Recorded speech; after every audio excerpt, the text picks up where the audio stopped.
What's up? I need to sit up a little bit.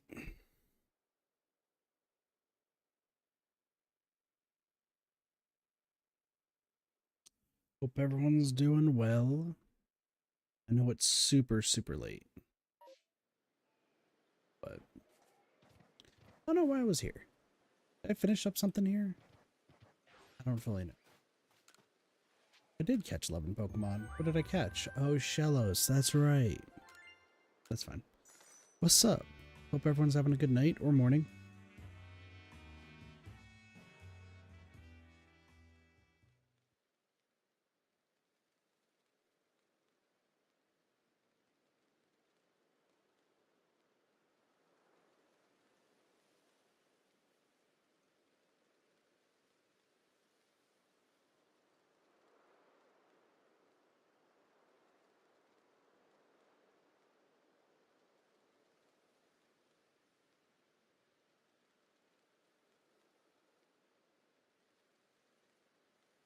Nope. Sorry, 1 second.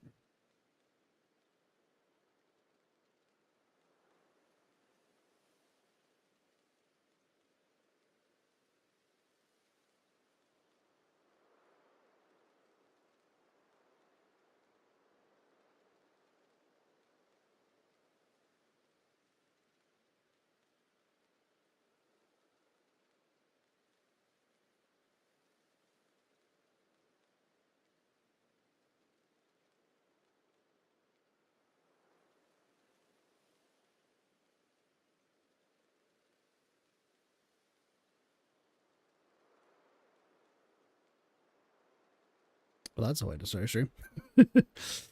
uh,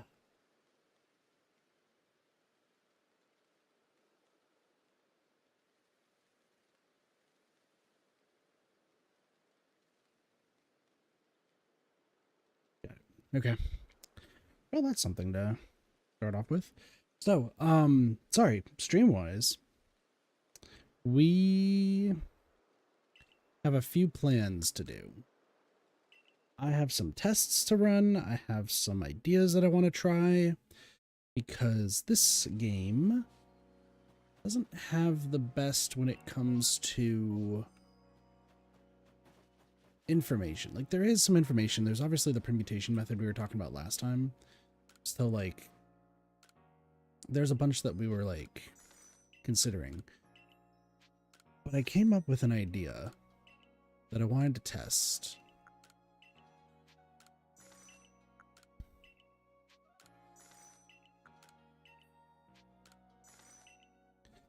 I'm gonna need my phone for it just to do some decent testing.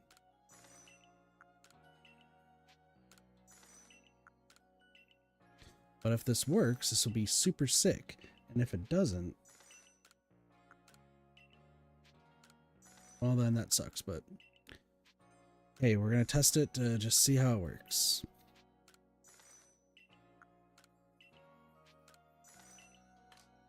Let's get the tinted glasses.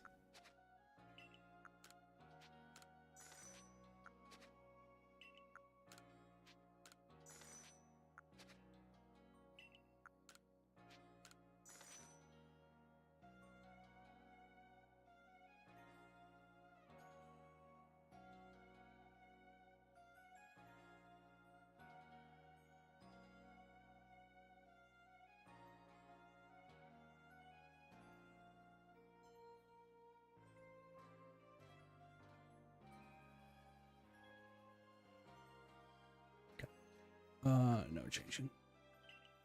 So much stuff to buy. I'm still trying to buy everything. So if you're on YouTube, you've seen the description kind of what the plan is to test.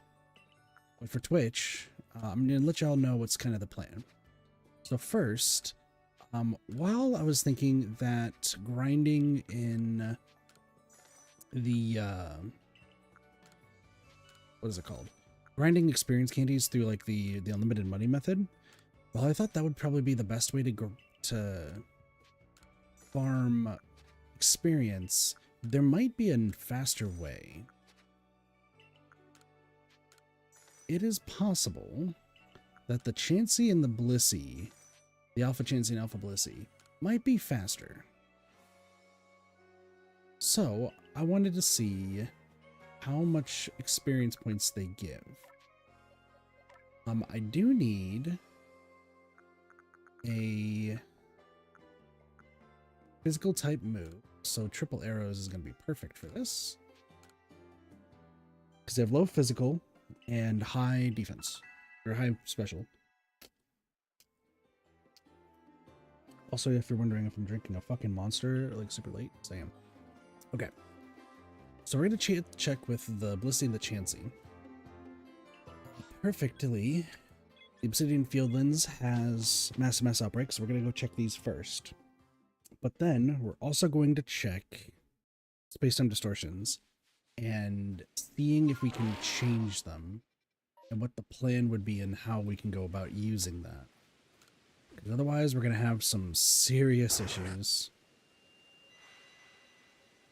So it could be dependent on when you first load in. It might not. It's hard to really say. Do I have a shiny? So we're not using permutation method for everything. Keep that in mind.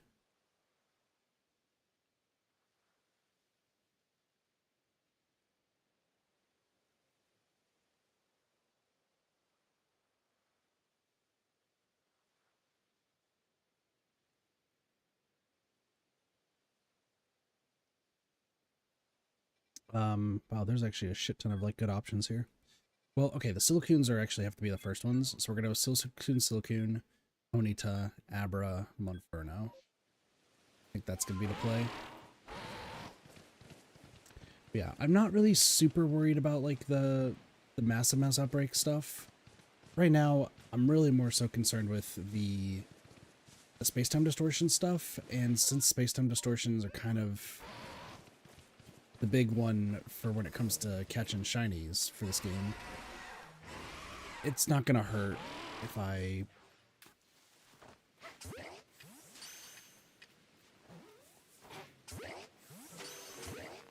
it's not gonna hurt than if I decide that to not do the permutations. Like there's some, if we get to a point where I'm like, oh shit, what up, Fall Dragon? Jesus, my brain just shut off. Was that you who just followed? Appreciate the follow. Welcome, welcome. How's the adventure going so far? Well, it's post game, so not too shabby. We're testing some shit out today. That's the plan. Dude, what is going on? Jeez. How are you doing? Oh my lord. Yes, I understand. I'm weak. It's fine. Holy hell. Knock this out here first.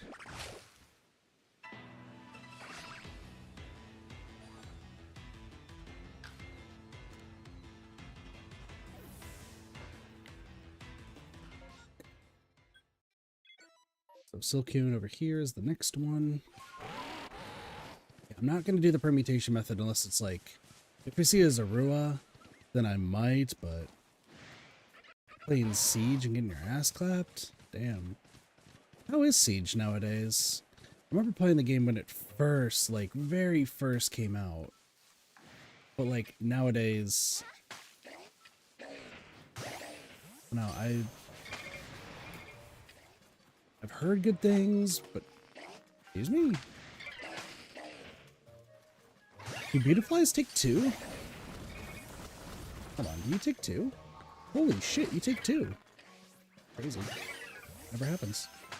Oh, that's the most agile fucking Silcoon I've ever seen. Okay, I need to get out of here. I forgot to heal. Let's go over here. It's extremely sweaty. It's still fun. I know I can't deal with like the sweaty games lately. Like yeah, I'm a Dead by Daylight player, but I'm also playing like super selfish in Dead by Daylight lately. So it's actually been like working out pretty well for me in that aspect.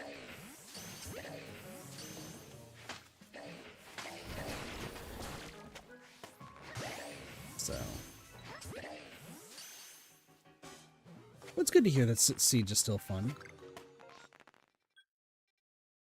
Okay. Next is gonna be Ponyta.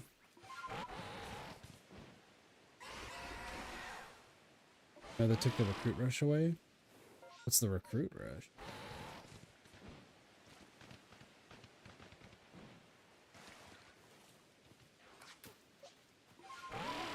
I just pressed like 20 of the most incorrect buttons. That'd be all gonna turn aggressive, right? That'd be all gonna turn aggressive, right?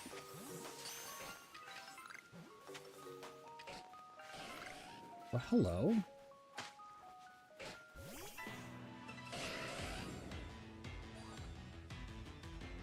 Oh, you're gonna leave, aren't you? Nope.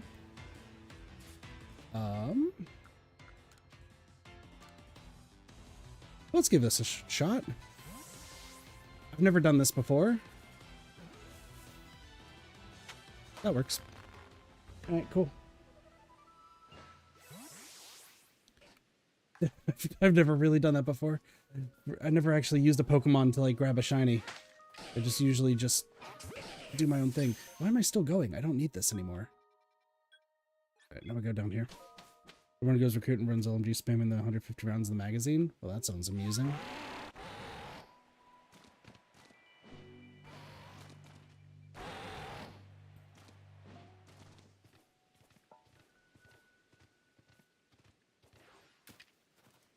Hello.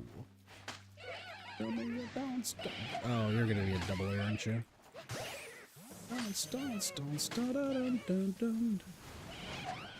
You fucking blocked that. That was incredible.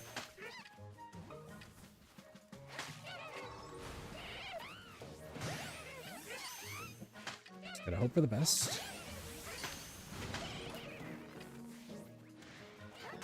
We're doing this for an Infernape, presumably.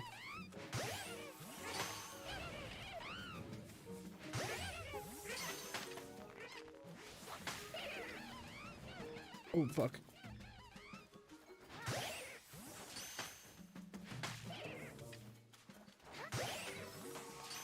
You know, I haven't played Siege at, like, maybe the second year it came out. I always wanted to get back into it, because it was one of the few FPS games that I actually felt like I was decent at. Nowadays, I can't play FPS games to save my life, so. We're enrolled in Siege, but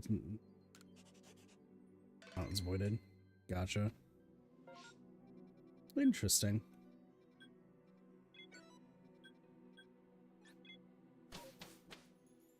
Interesting. I can't play FPS games to save my life. My roommates both make fun of me for how bad I am at FPS games, so. It is what it is. Okay, I know I could become Sneasler, but I didn't want to. I just wanted to flex, okay? Hello, bunnies. It's everyone's favorite Pokemon, the buns.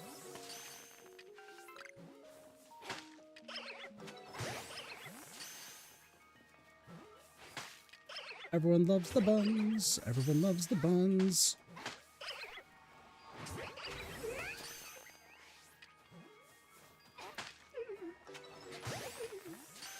Curious what brings a Siege player over to a Pokemon stream, though.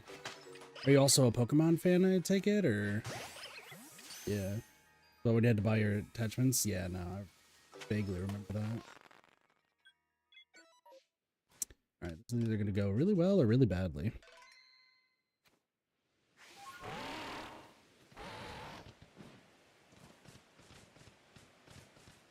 The tree shaking? Been playing since yellow version. Okay, fair. I'm a blue player myself from way back when. Alright.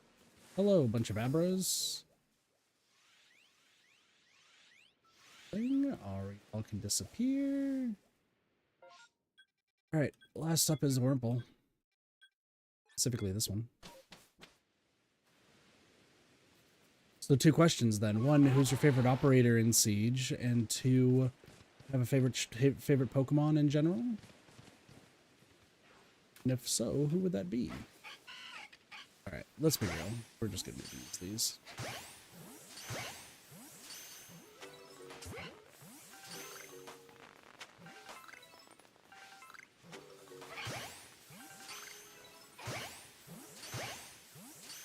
Pretty much around the same age. Possibly. I played blue when my grandparents got blue. I played the game, as one would say, very incorrectly. As in, I only used a Blastoise, which is funny because I like Charizard more.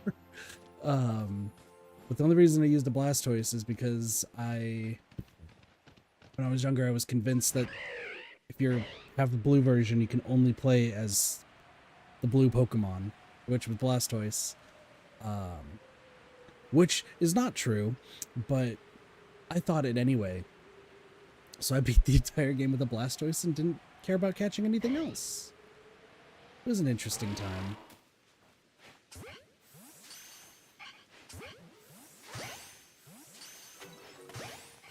Capkin and Calv. Okay, I know who Capkin is. I think I know who Calv is. God, who did I play in Siege? I played... It was a sniper. Calvera. Okay, no, I know who Calvera is. Yeah. It's somebody with a sniper. No fucking way. No. This is hilarious. We are not doing the permutation method for this. I'm not doing the permutation method for this, but this is funny. This is actually really funny. It's hilarious. Adds 1 second noise. So funny. Okay, let's do this.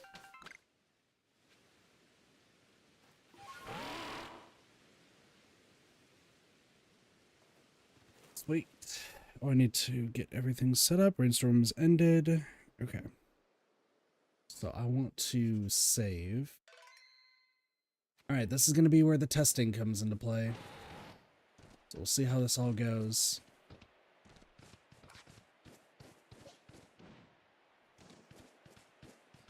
Alright, first and foremost,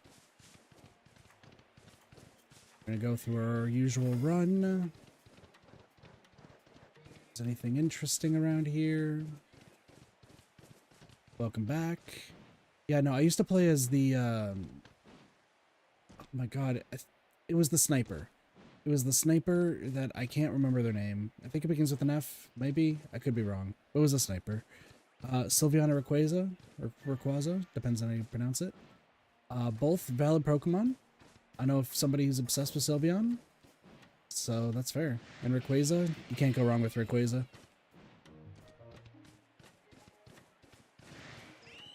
So good stuff, good stuff. Glass, there we go, yeah. I like how I said it was F, but it's actually G. Listen, man. It's late at night. Cut me some slack. So, yeah, Glass. That's who I played as. Okay. So, hop down here. We're gonna do it once around, and every 5 minutes, I'm gonna save the game because I'm going to really want to see if this works, what I'm trying to do. If this works, then I feel a lot more confident hunting the time distortion Pokemon. If it doesn't work, then I'm gonna get sad. The nerf Glass's sniper? Dang. Not surprised. Sniper is strong in any game, and it helps for somebody who can't aim like me.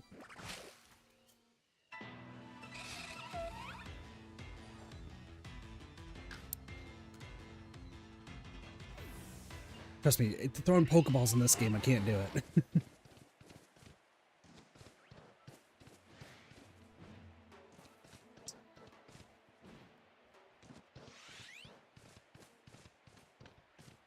don't think I could ever get back into Siege, but I still enjoy watching Siege gameplay. Watching Siege gameplay is like really cool. You have to stay still to use this thermal. That just makes you a sitting duck, but if you're a sniper, no one should be near you, so I guess it makes sense. Okay. So I'm doing this all backwards. Let's see if this can work. What's up, buddy? How are you? Get over here. Well, add you to the other 4. I think there's like 3 or 4 APOMs that I have. That's welcome to the club, buddy. See you next time.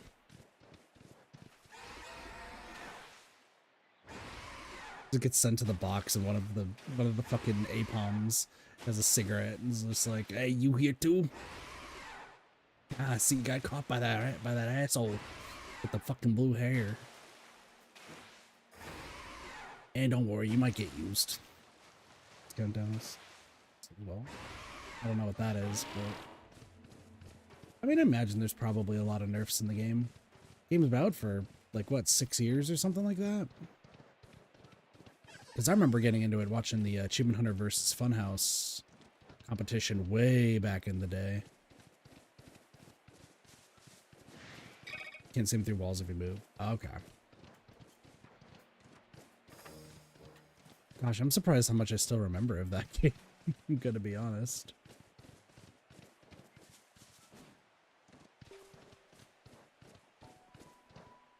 Just about at 5 minutes.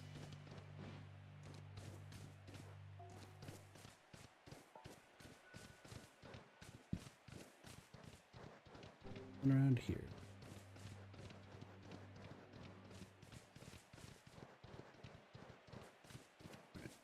So I'm gonna have to go through the thing. House got reworked? As in the map, the house? Like OG house, or is that something else? For some reason I read house and I was like, ah yes, House MD. Yes, Mr. House. I've been watching too much of it. Garage Wars and Friends. There.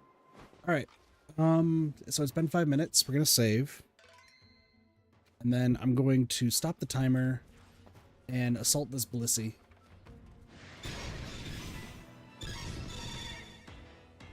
And we're gonna see how well this does.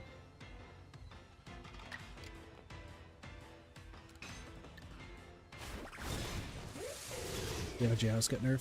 Fair. Alright.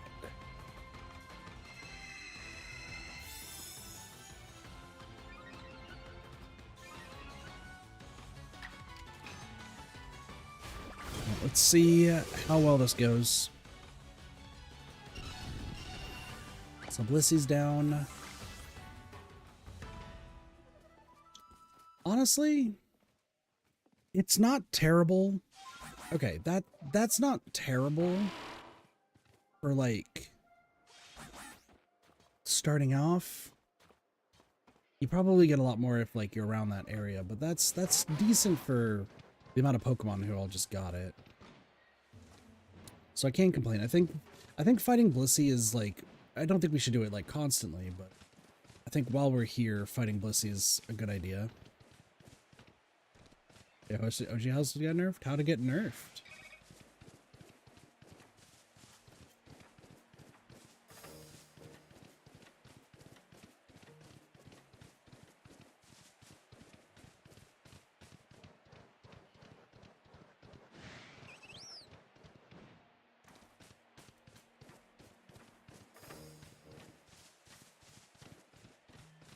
Oh.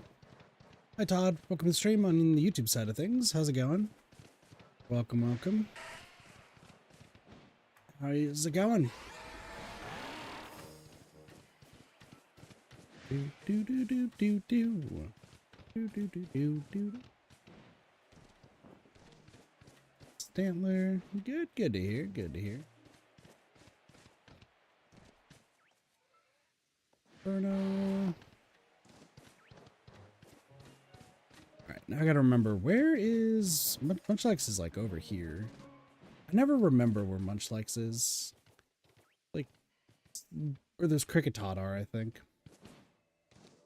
I think it's like one of two spawns down there. So, okay. No big deal, no big deal.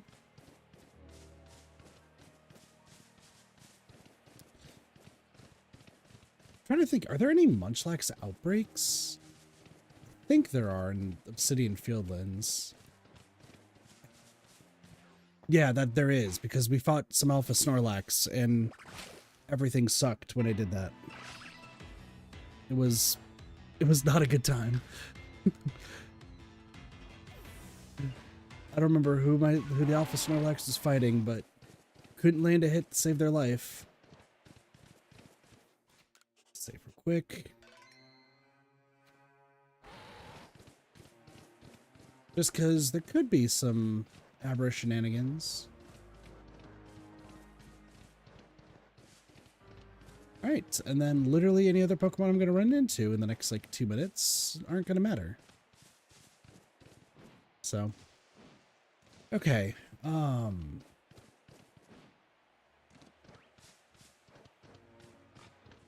So I found, so more or less confirmed using Blissy. It's not terrible. Like it's good to do it like anytime we're here. The flip side now is we're going to test the time distortion, space-time distortion stuff. And either it's going to work really well or not at all. So I'm excited for the Switch 2. Not even a little. I'm usually somebody who gets the consoles like the day they release. Like I usually get consoles and like save up for them so that way I can get them. But like there is hardly any good like opening release or like day one releases for the Switch 2 that aren't just going to be on the Switch, and I am perfectly fine taking a slight performance hit than shilling out a whole bunch of money for a new console right now. Like I'll take the performance hit. That's fine. No big deal. I might get the Switch 2 later, depending on what more games, what exclusives get put on it. But for right now, I don't really think there's too much of a reason to be getting it. People are complaining about getting rushed in on too fast. They made it a little harder to push in on the house. That makes sense. That makes sense. I always thought it was a fun time. Switch 2 because of Wind Waker? Are they re-releasing Wind Waker? Oh. You're saying about it for the GameCube pass, right? Is that what you're saying, Fall? Todd, you're getting the Switch 2? Like, I'll get it eventually. It's just, I don't need it immediately. There's no games that are, like, really catching my eye. I know there's the GameCube, right, I think they're releasing, like, the GameCube library, for the Switch 2. But, I have this weird feeling that it might be possible to play it on the Switch 1 once they do release it. Because if it's going to be tied to the... Because like the Switch 2 I think is just like kind of more of a graphics update and more like optimization. But you're still able to play, I believe, like Switch 1 games and stuff on it. So I don't know, I'm a little hesitant. So we'll see what happens. There's also a lot of good games coming out, I think, in June. Let me check at my list here. Because once June comes around, yeah, Stellar Blade for PC is going to be coming out, which I need to make sure I put in my pre-order for on Friday. RoboCop's DLC, Death Stranding 2. No, RoboCop's DLC is in July. I thought there was something else that comes out in June. Oh, The Altars comes out in June. Fuck. Oh, man, we're playing 2. Is it only going to be Switch 2? GameCube app is only Switch 2? That checks out.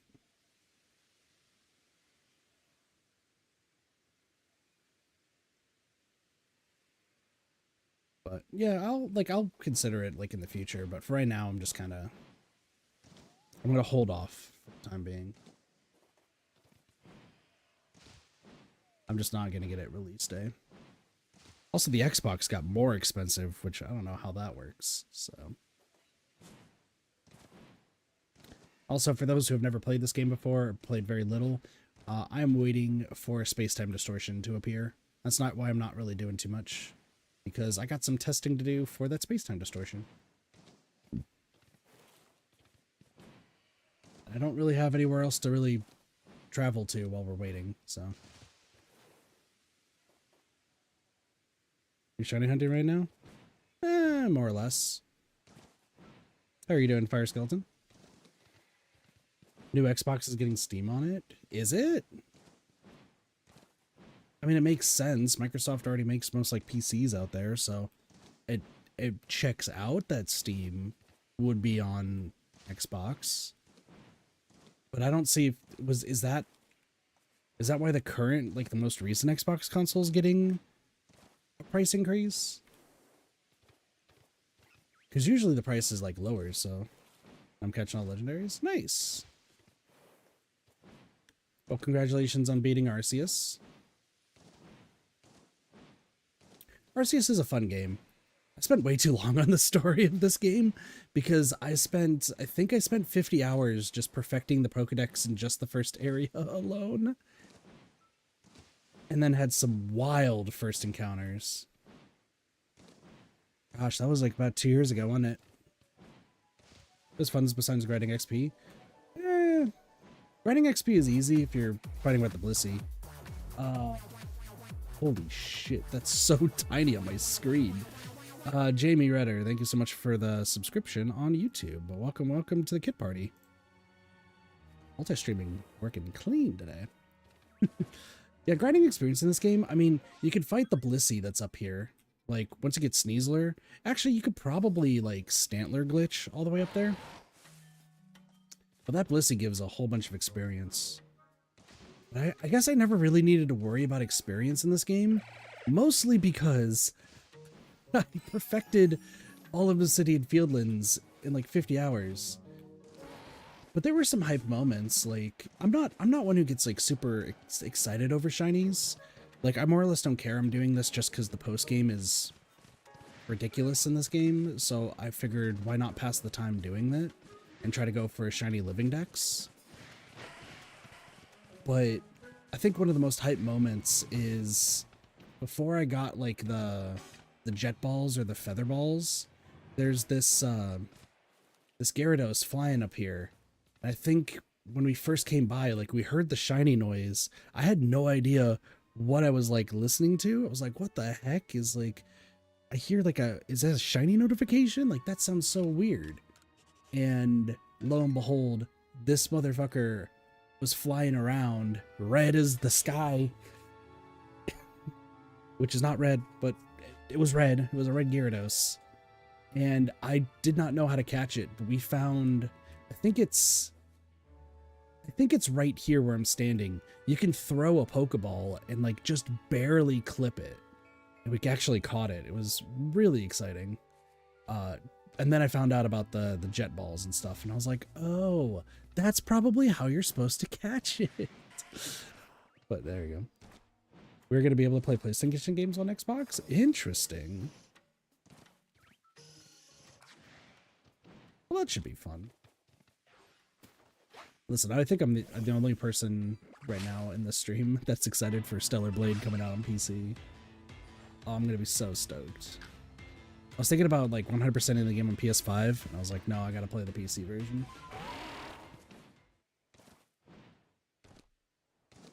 Okay. Am I gonna get ZA? ZA should be on Switch 1, right? I don't think it's just Switch 2 exclusive. I think it's on both Switch 1 and Switch 2, right? Because if so, yeah, I would get it on Switch 1. Angry kick hot. Okay, we are past the 15 mark. Oh, I think it is. Because I thought I saw somebody doing a benchmark test of comparing the the games on both systems. So, all right, do I stick this out and wait for the potential 40 minutes, or do I just go elsewhere? I kind of want to stick this out for the 40 minutes just to see if this works. So, listen, this is now a just chatting stream for until this thing spawns in. So, also, Fire, since if you play Pokemon, do you have a favorite Pokemon? And if so, what it is? I always like to ask, because I'm always curious. Therulege. I have no idea what that Pokemon is.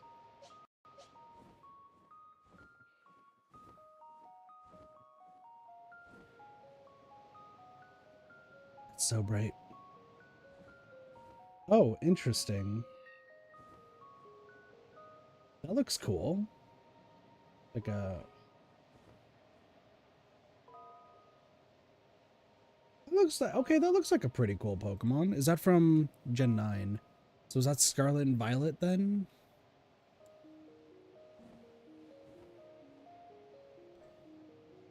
Yeah, okay. I think I played maybe about 4 hours of Scarlet and Violet. Mostly because I found the glitches and just the general performance of the game to be so horrible that I was way too pissed off at people thinking that they should still support the game in the state that it was in. And I was just like, this game, it runs atrociously. It has so many questionable design choices. It's not fun. The Pokemon designs look cool. So it's like, what do I do? I decided to stop playing, but I'm going to go back to it eventually. Scar's like, oh, I played. Fair. Well, if you need any shinies, if you want to trade shinies, I am trying to get a shiny living dex, and I don't entirely mind trading shinies to get it.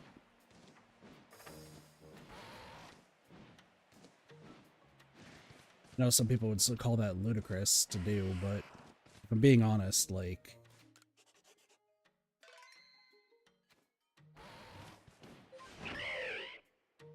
Why not? Trading is a part of the game, so... If I have shinies to trade and somebody else has shinies that they don't want, why not? Is this Blissy back? It's not back. All the shinies you have in Arceus is the Ponyta from the quest? I had to recatch. I just caught a shiny Ponyta.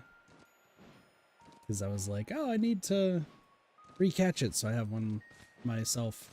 I do have my friend traded me their Ponyta, so that was funny.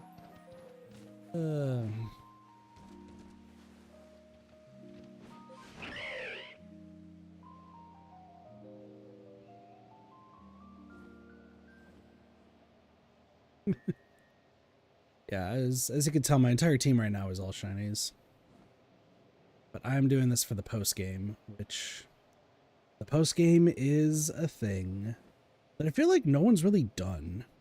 Doing a living shiny dex for Scarlet. That should be pretty straightforward. I find it so weird. Like, I'm not a shiny hunter, and I know that's it's contradictory to say since I'm doing that here, but like I said, for the Path of Solitude stuff, it just makes sense, in my opinion, to just do it shiny living dex wise. If it's gonna take so long to level up your Pokemon, the least you could do is try to get them all shiny. But like, even I'm somebody who is like, okay, why did they remove the sound notification in Scarlet and Violet for getting a shiny? Like, that just seems so stupid. You couldn't just make a really little sound, especially because some of the Pokemon have like such the stupidest hue changes. It's the mouse family Pokemon. Like, it's like it starts out with 2 mice and then it could be 3 or 4, and the hue is like 2 pixels brighter. right? I don't remember what the Pokemon's name is, but like that's so dumb. Mousehold? Is that what it is? Mousehold? That makes sense. Household, Mousehold. Okay, that checks out. Like it's so dumb. It's like, ah, yes, I'm going everywhere, and oh, I like imagine somebody streaming to like thousands of people, and somebody's like, you passed a shiny Mousehold, and then the chatter was correct, and they're like, how did you figure that out? It's literally 2 pixels. It's literally 2 pixel difference, or two like not 2 pixels, but like a brighter hue. Like so dumb.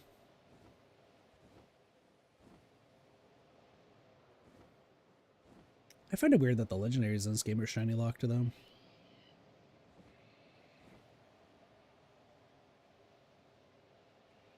Because like I feel like a lot of people would have enjoyed probably not trying to get a shiny Arceus, because you have to actually like fight through Arceus.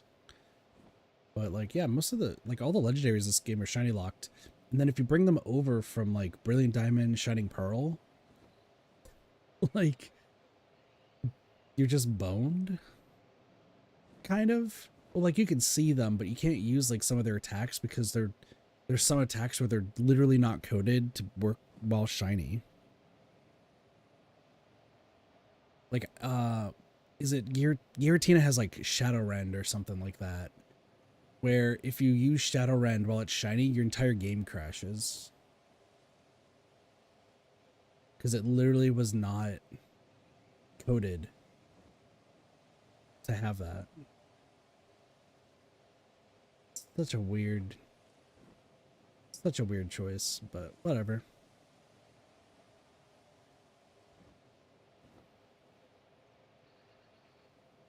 Well, the Silcoons are back.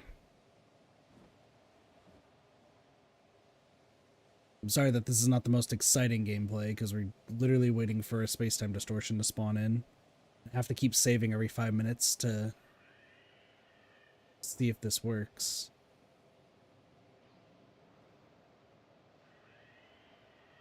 Quest to gather logs. You died after finding them.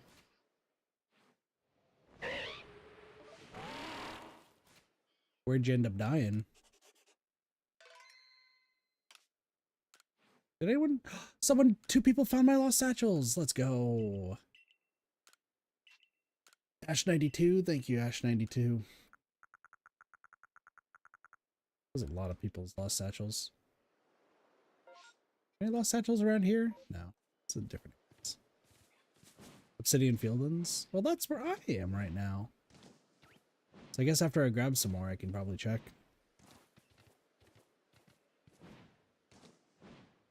Like, I'll probably be streaming for like 3 to 4 hours. I gotta be up super early anyway, though, because,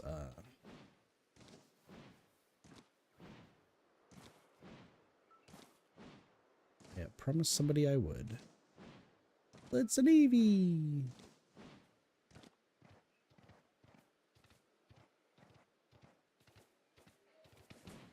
Okay. I feel like I should have read something, though, about these space-time distortions.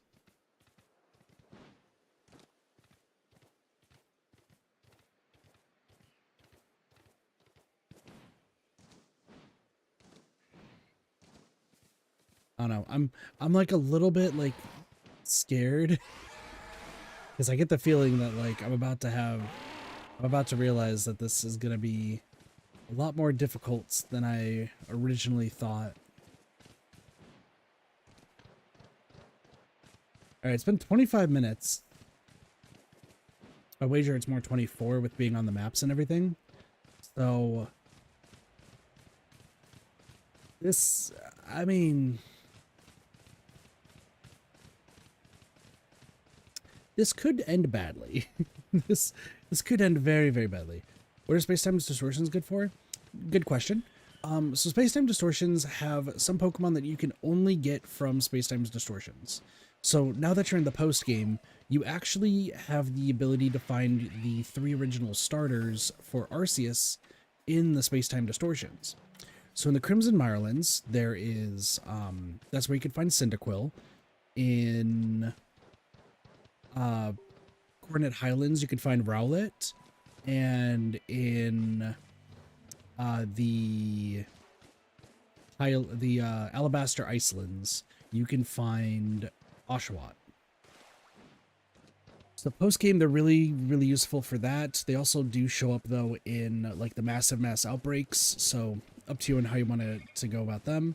But there's also some very exclusive Pokemon that you can only get from the Space-Time Distortions. In the Obsidian Fieldlands, for example, you can get,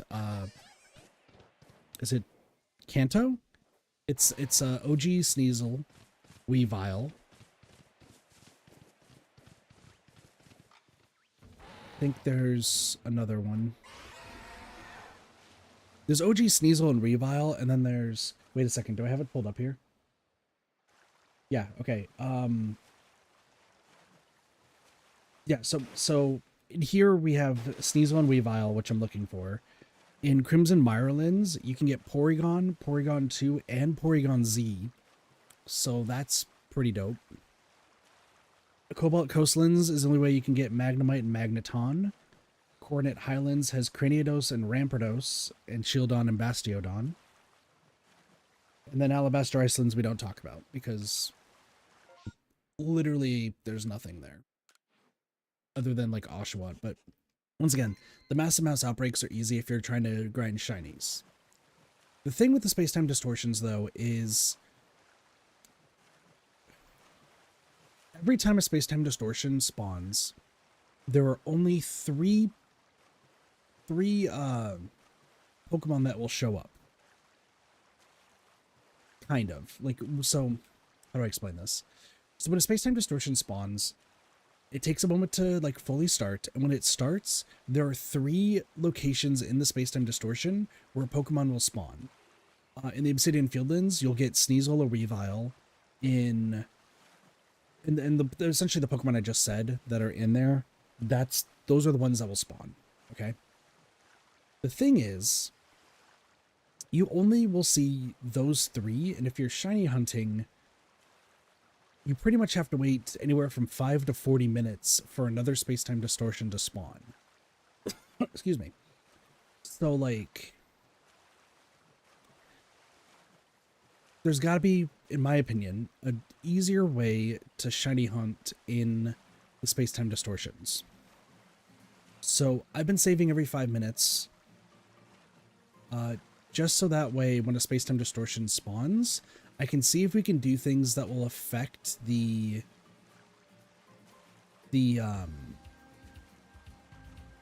spawn mechanics inside of it. So we're going to see that if the 3, like, Sneasel, let's say, that show up, if none of them are shiny, could I essentially defeat a random Pokemon out here? Is that going to affect the permutation, or is it locked in from the get-go when you spawn in? I think I saw online that somebody was saying that it's locked in from the start.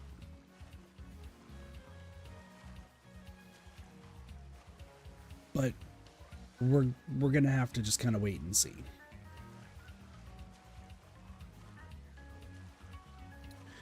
Now, the other thing about Space-Time Distortions is that the timer for them to show up is paused when you do specific actions and reset if you do others.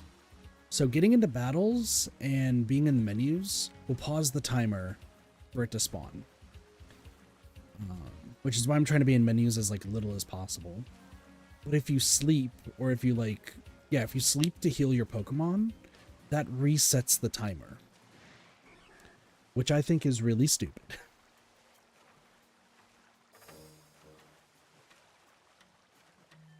So what I'm trying to do, though, is when the Space-Time Distortion spawns, there are 3 tests that I want to do, which is why I'm kind of sticking this one out, because Sneasel is one of them. Registered Leafeon? Yeah, so Leafeon, so the evolutions can show up there too. So that's a way that you can fight the evolutions. But yeah, my goal right now is... That's the reason I'm saving beforehand is if I save and reload, does that still consistently give me 1, the Space-Time Distortion prior to it spawning? 2, can I change things out here in order to, like, get different spawns from within it? Or do I even have to do anything to get different spawns? So what we're going to do is we're going to go into a space-time distortion once it spawns. We are going to write down what the first three waves are, like what level Pokemon they are, and how, like, which Pokemon and what level Pokemon they are. And then we're also going to see what the 3 spawned in Pokemon are. Then I'm going to reset, and then after I reset, we will... Okay, there we go. Space-time distortion is forming. So let's go find it. So it's right there. So I saved about 2 minutes prior to it. I saved about 2 to 3 minutes before it. So we can... I guess I could check that tree too. This is going to be the worst time to see a shiny Burmy. I just want everyone to know. If this becomes a shiny Burmy, this is the worst time to see it. Cool.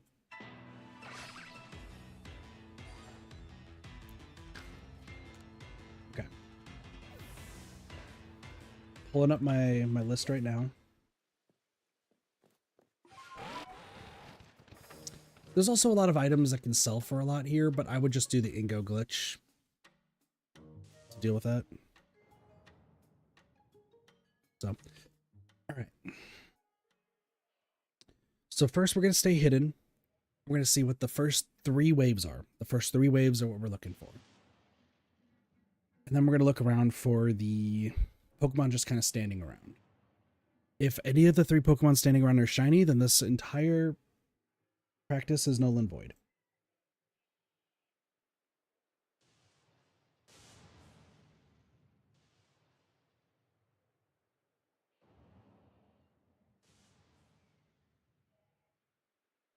So let's see how this goes.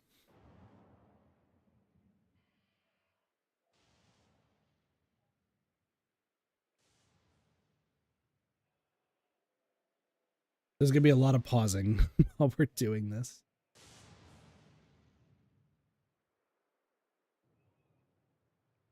What is the best bet to catch alphas in? Best ball to catch alphas in? If you can stun it, probably the Gigaton ball. I would recommend Ultra Balls, though. Ultra Balls are just, like, way cheaper to get and easier. But, like, Gigaton Balls, if you stun them and catch them from behind, it has a higher chance to catch them. But, like, I've hardly noticed a difference. So, up to you on how you want to go about that.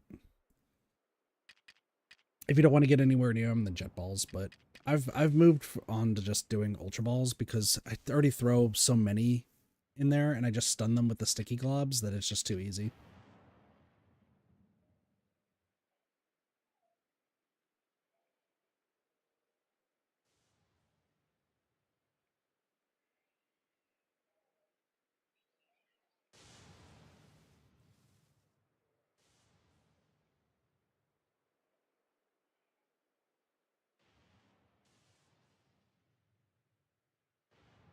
Now, there is something else I'm slightly worried about, but we'll have to kind of hope and pray that it doesn't do what I think it does. But we'll have to see.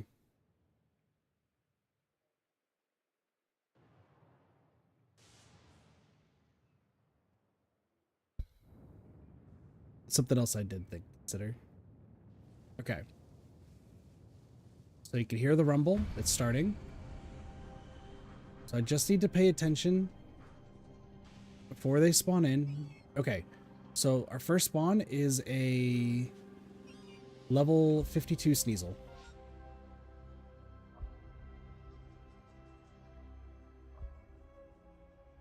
Okay. So that's our first general spawn. Level 60 Haunter, a level 59 Licky Licky. These are male. I think this one was female.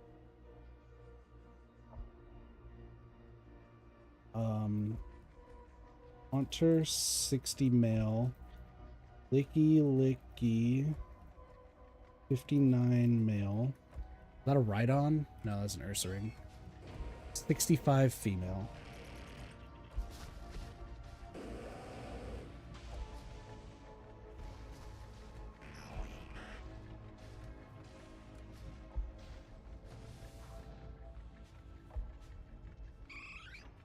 59 Haunter female. 52 EV male.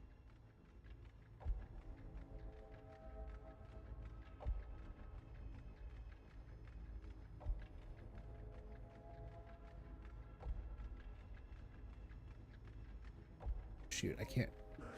52 male, 59 female, 52 female.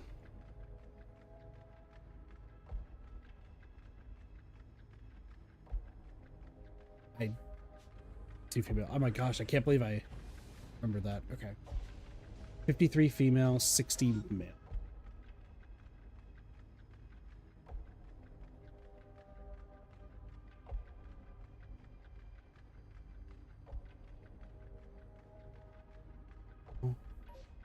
Um, 63 female. So 63 female Ursaring, 53 female, excuse me.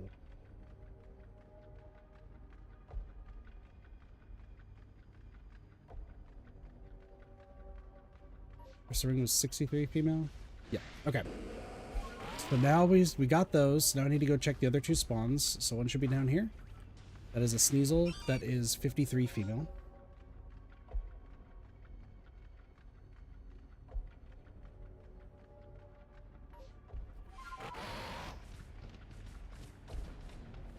Yeah.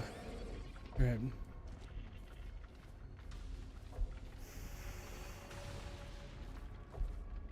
Last one should be around here somewhere. There he is. Alpha 69 male.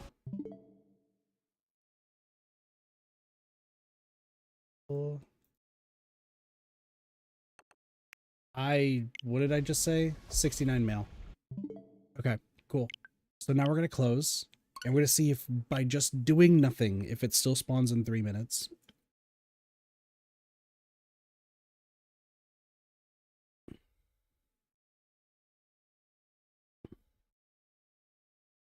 All right. This is the test.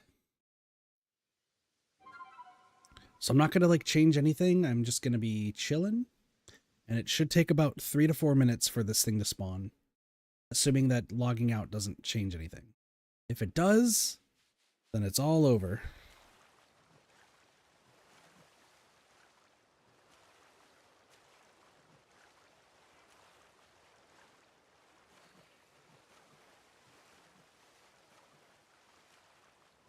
So we're just going to take a nice fish ride around.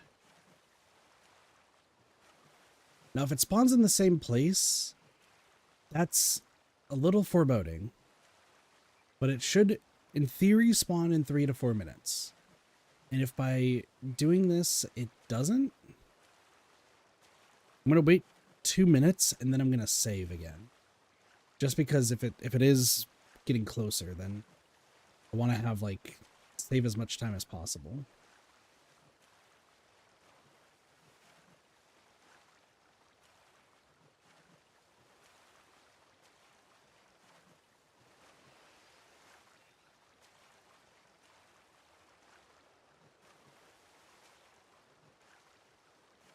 All right, 1 minute's passed. I'm going to save just in case. Just because we're getting closer.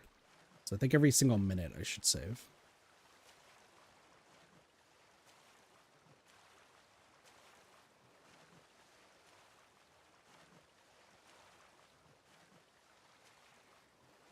Also, getting this fish shiny is going to be terrible.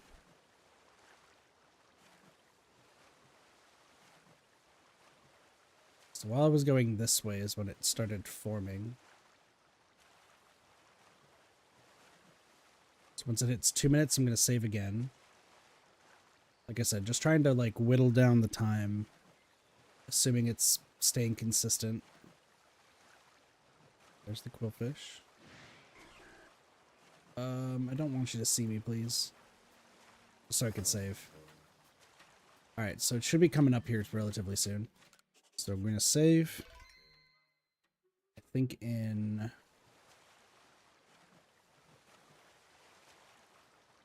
should be another minute.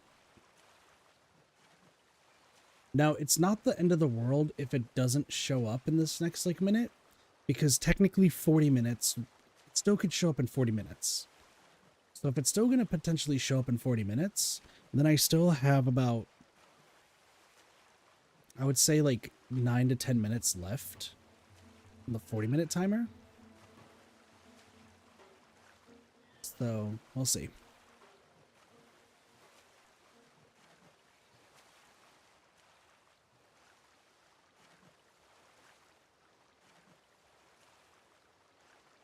So I'm pretty sure probably somebody somewhere has already put like, oh, when you reset, it doesn't do shit. And I'll be like, yeah, okay, that checks out.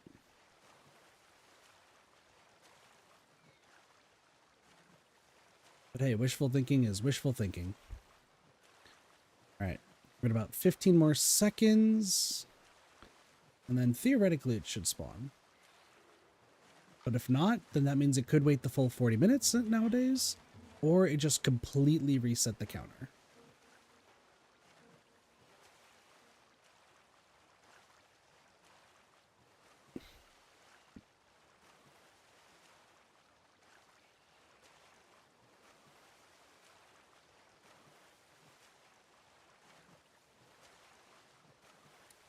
All right, I believe the counter is fully reset. So now we have to wait, I would say potentially 5 more minutes. I say 5 or 6 minutes. If it doesn't spawn in 5 to 6 minutes, then the entire counter reset, which really sucks.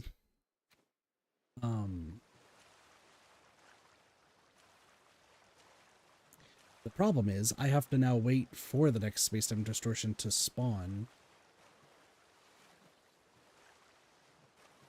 So we're just going to go on a nice casual cruise with Basque Legion here.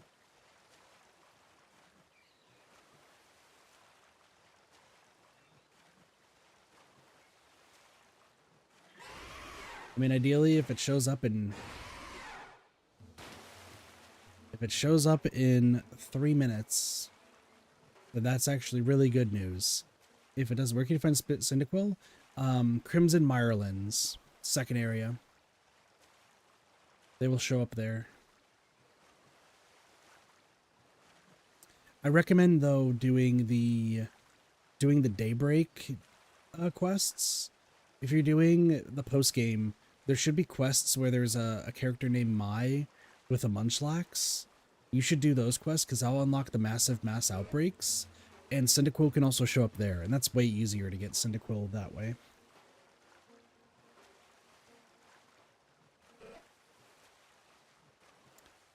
And I'm making another save.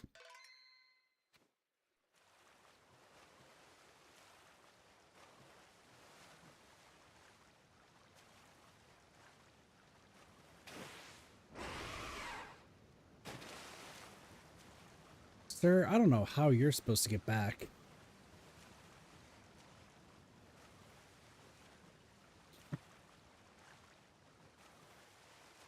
That's an Alpha Magikarp. Kid Braviary only glide? Yeah. But you fall faster if you're gliding fast. So if you're holding B while you're gliding, you'll lose altitude really fast. So if you just slowly glide, you should maintain your height for much longer. And then if you need more altitude, you just land and jump with either Basque Legion or Weird Air. Alright, I'm getting the vibes that it fully reset.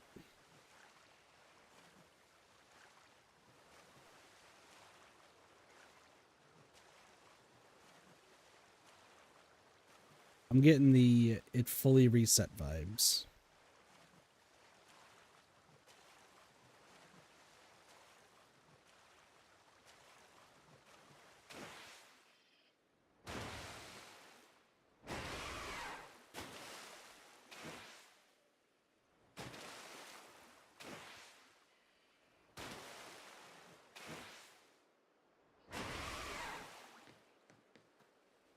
Oh no, I'm drowning.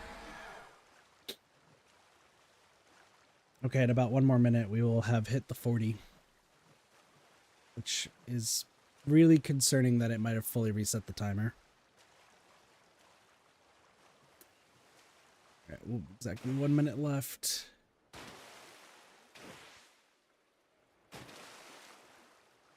I like how you can turn your fish purple sometimes.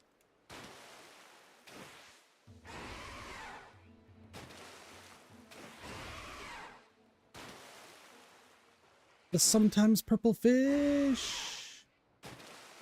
Can't 360 on a fish, though. Unfortunate.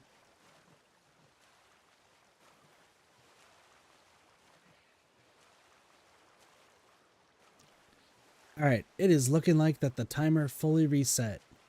So now the next question is it the same amount of time?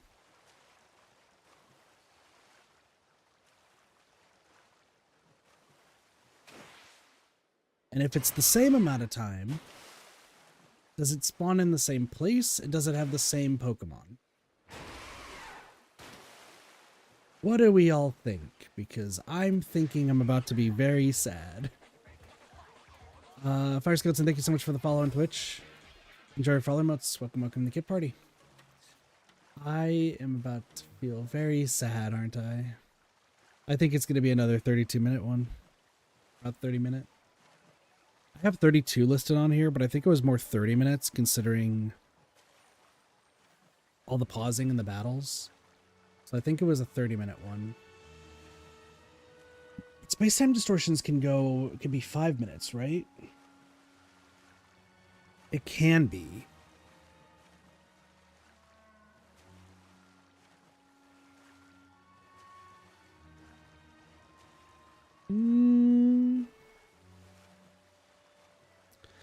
I have another idea.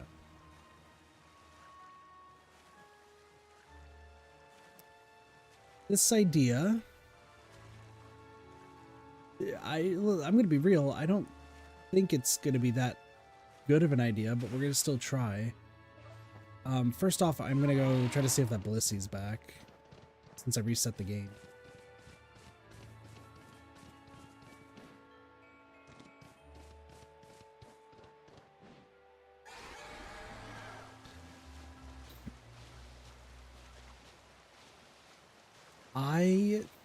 If this is another 30-minute space-time distortion, then I feel more confident saying something. If it's not, that's fine.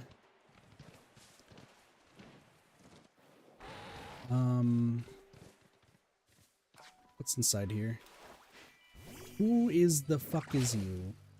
Well, that's a combi. It's a male combi, so it's useless, but, you know, it's fine. It's fine. It's so happy, even though it knows it's going to be useless the rest of its life.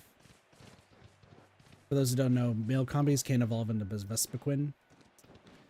And, every shiny... I'm frozen? What do you mean I'm frozen? Like on stream?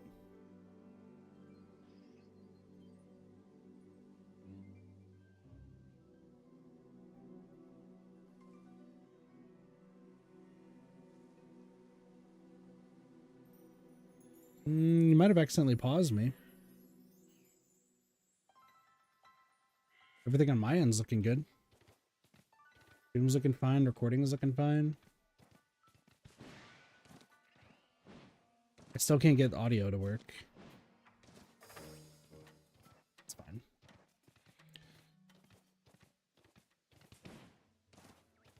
That's a...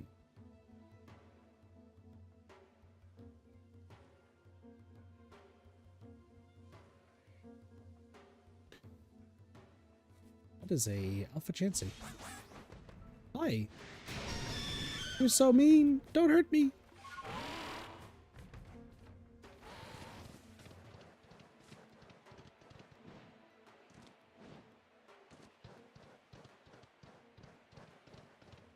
Well, the Blissy is back.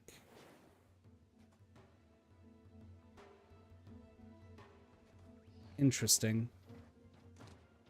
I have another idea. I have multiple ideas, actually. But I'll worry about that later. All right, so what else are we going to do for the next 20 minutes? Hopefully something good. Yes, I don't know. Excuse me.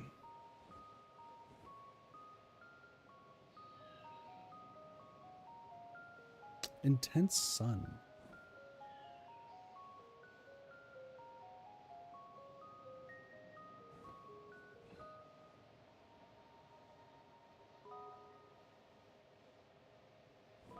All right, well.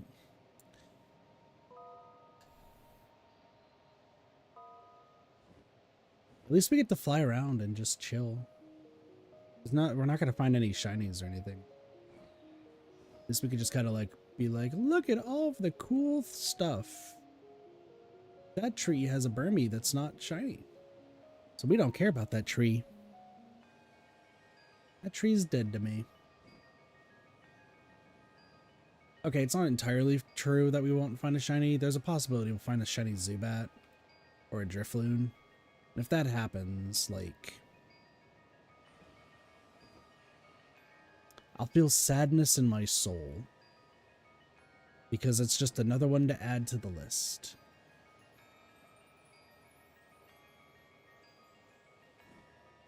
Alpha Ursa, nice. Yeah, I think alphas are really only good nowadays for, you get like, I think you get some sort of like badge or sticker or something, or mark in Scarlet and Violet.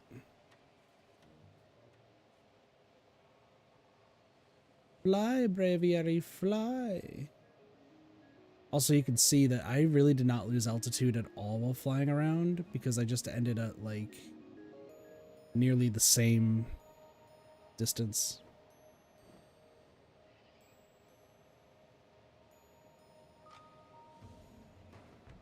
I could fight the Blissy. Something in me is saying to fight the Blissy. I'm gonna fight the Blissy after once it spawns in. Actually, I shouldn't do it. Well, I'll do it afterwards.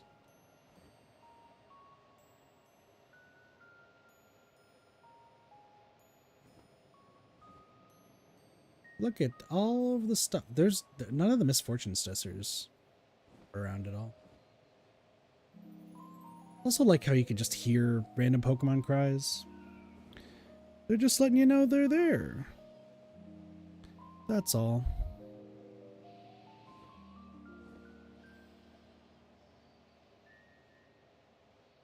What did I have pulled up? Oh, the timer. I was like, I had something pulled up on my phone.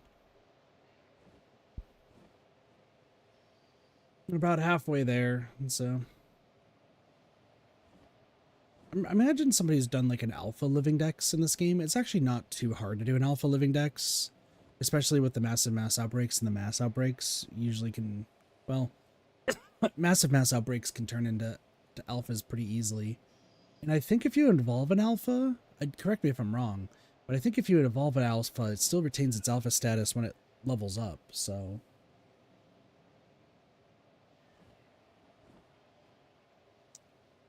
I think it does. I don't fully remember.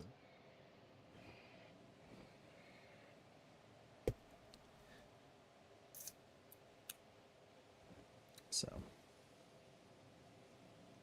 which if it does retain its alpha status, then that's huge.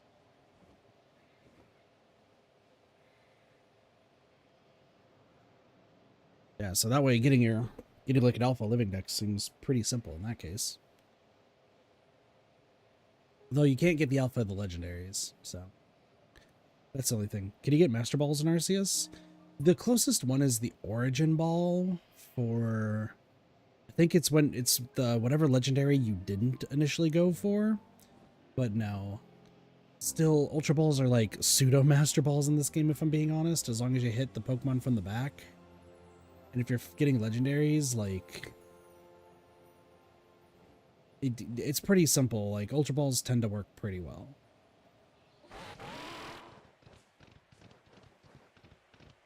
Like, I feel like the odds are just super increased. So,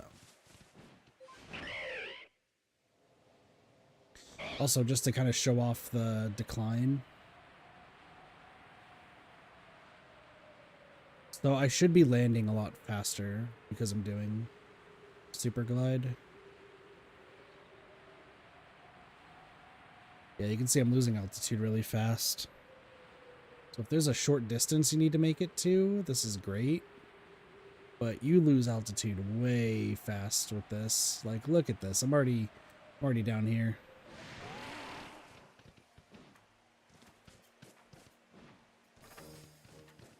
Well, we can check our Munchlax spot. Is it still two Cricketots talking to each other? Yep, it's still two Cricketots. They're still vibing.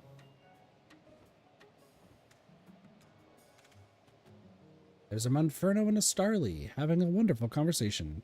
Do I have Sword and Shield? I do. I did play through most of Sword. I don't think I did the DLC. I think I got the DLC just long enough to, like, see Kubfu, and then I stopped caring. So, but because I'm, like, replaying a whole bunch of games that I played in the past, I'm not opposed to going back. I do have Shield. I got both of them right when they came out, funny enough. I think I have them as physical copies. I think it was the last GameStop event I went to. Because I think I went to GameStop, got the games, and then told myself I was going to do a 24-hour stream, and then proceeded to fall asleep after 6 hours. I think is what happened. I fell asleep after a certain amount of time is how that all worked.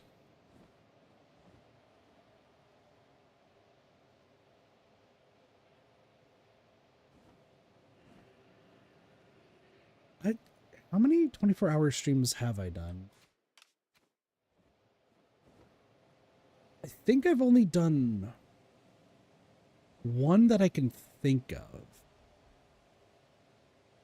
Yeah, no, I did the Ninjala stream, which was 24 hours, but I didn't realize that YouTube, because this was when I was solely on YouTube, and YouTube, like, essentially shits itself if you go longer than 12 hours. So you have to, like, reset the stream and everything on the YouTube side of things. So I don't think there's any, like, footage anymore of the Ninjala stream. But it was, like, 24 hours, and I played the shit out of it, because it was my most anticipated game when it came out. And then when they fucking ruined the system that they showed at E3, oh, I was so heartbroken. I was so heartbroken.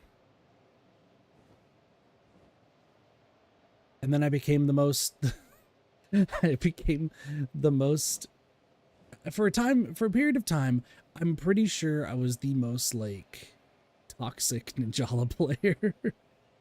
My game just got really foggy. If you're on the outskirts of a map, it'll get foggy, or sometimes it'll just randomly get super foggy. Sometimes the weather. So yeah, no, I used to be I think I was the most backstabbing, manipulative Ninjala player ever. Oh my god. It was a funny time.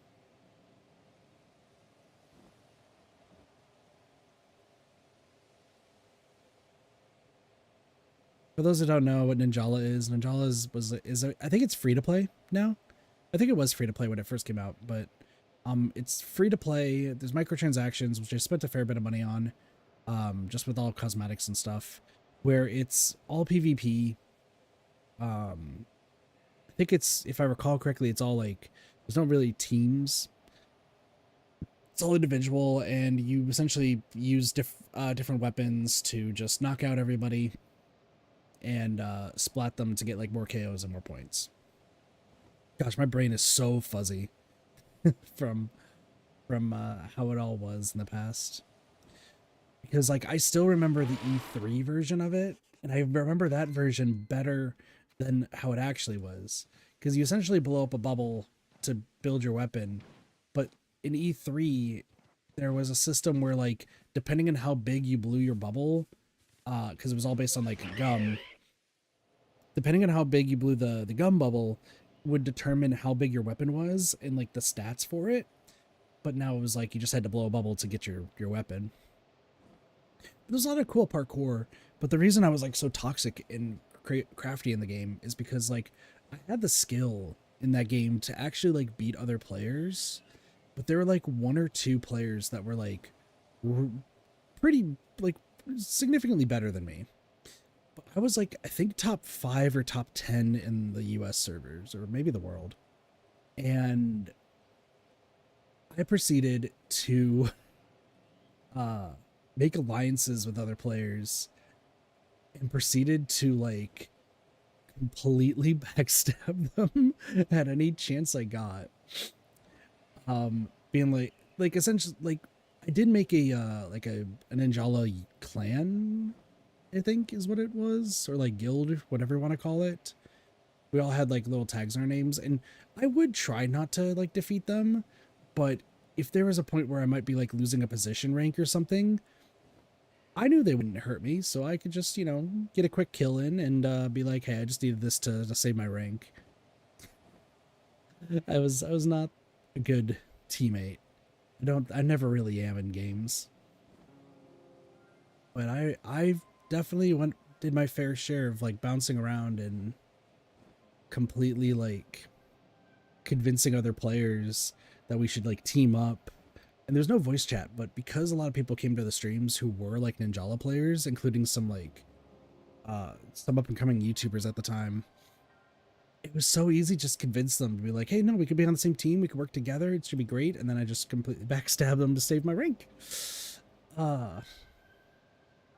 Which is why you should never play, no one should ever play team-based games with me, because I just find ways to stab people in the back. I can't help it. When you want to win as badly as I do, sometimes you just gotta take one for the team. This is why I'm a terrible Dead by Daylight player. I think I did get called out by one of the upcoming YouTubers. I think it was Cashman, I think their name was. I think they did call me out for backstabbing teammates. But also, I made it very clear, like near my end of my time playing, is one, I stopped caring about the game because it wasn't what I enjoyed from E3. And two, like, it should have been very, very obvious from the get-go that I was just backstabbing teammates to preserve rank. And everyone just was like, nah, Kit's just good at the game. To be fair, though, I was also like really good at the game, but there would be times where there's other players who would just try to... Oh, interesting. Is that in the same area? It's a different area. Okay.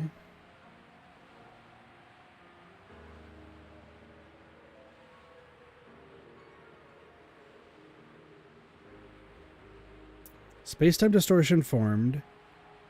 It showed up 5 minutes earlier. It's in a different location.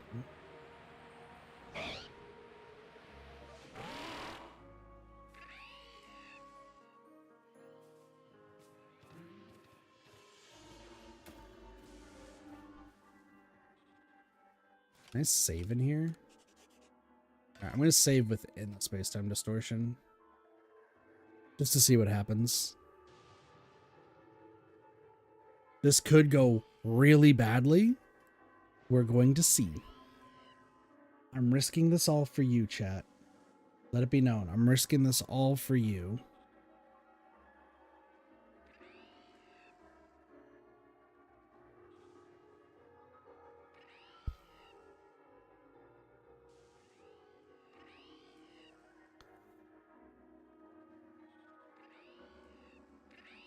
So it spawned... It definitely spawned about like 25 minutes faster. Or sorry, 5 minutes faster. I don't know if with... I'm like just thinking here, right? Fighting the Burmese Fighting the Burmese and the Blissy should not have taken that long. Maybe it is the same amount of time. Would it have... Did it go up to 5 minutes plus with saving? I guess it could have. I guess it might be the same amount of time. It's hard to really tell because, like, I'm really bad with this clock. But...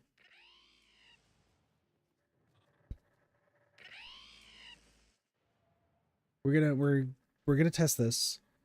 We're gonna look for the three. If the three Sneasel are the same and the first spawns are the same, then this is the same rift, just in a different location. I'm gonna save again. This is a terrible idea, by the way, because if this might mess with the save for like saving inside of it, this could end very badly. This could end very, very badly. How close are we? How about halfway?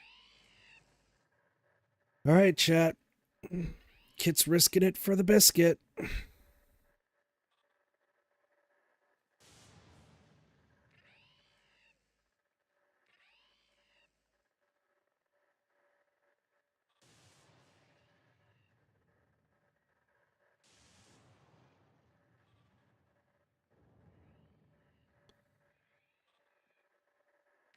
What do we think we're going to see?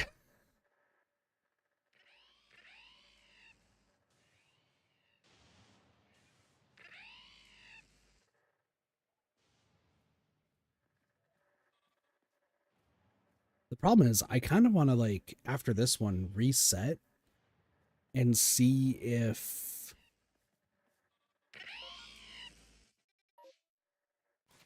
it's another 25.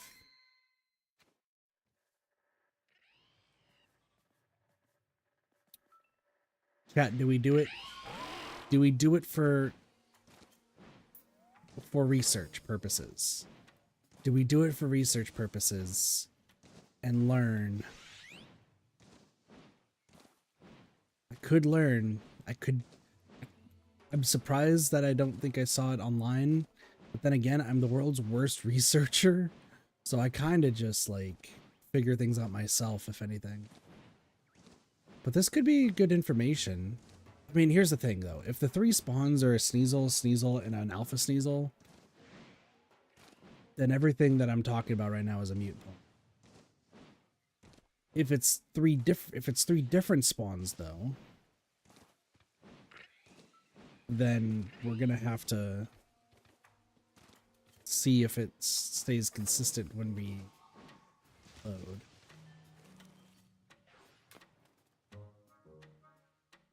Save.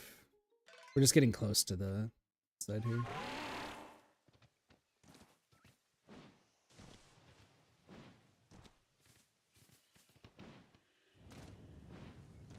All right, here it goes.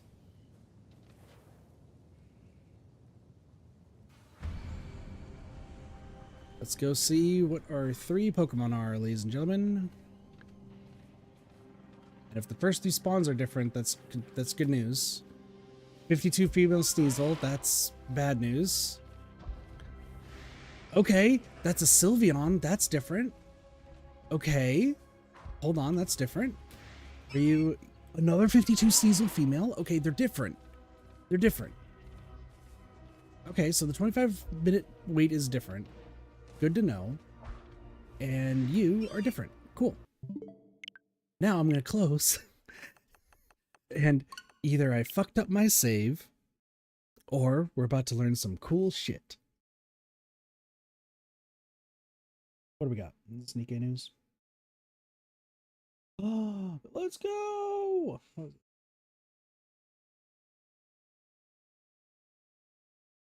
right, chat. What do we think I've done? What do we think? Am I going to be in a space-time distortion? Ladies and gentlemen, I have spawned. The space-time distortion is gone. You could, but I want to see if it's consistently... I want to see the consistency. So, space-time distortion is gone. We are going to do one more test. One more test, chat.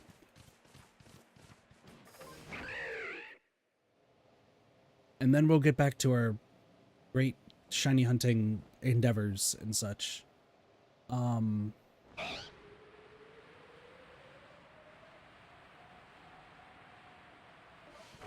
Because right now, I think that both space-time distortions happened at around the same time. If they did happen around the same time, then I think there's something else you could potentially do. The question is, does the space-time distortion, is the timer consistent with the area that you're in at that time, or is it always random? Based on us being in battles and everything, I'm assuming, right? I'm assuming that the timer is the same, because I think there is a 5-minute difference from everything we did in the first space-time distortion from the second. If that's true, chat, I'm so sorry, but we're waiting another 25 minutes. But I love chatting with y'all, and I love talking, so, you know, it is a-okay. I could also do dailies at the same time. That is another possibility. But yeah, you could go AFK and wait for a space-time. The thing is, what I'm testing is it consistent with the place that you go, like, is this consistent?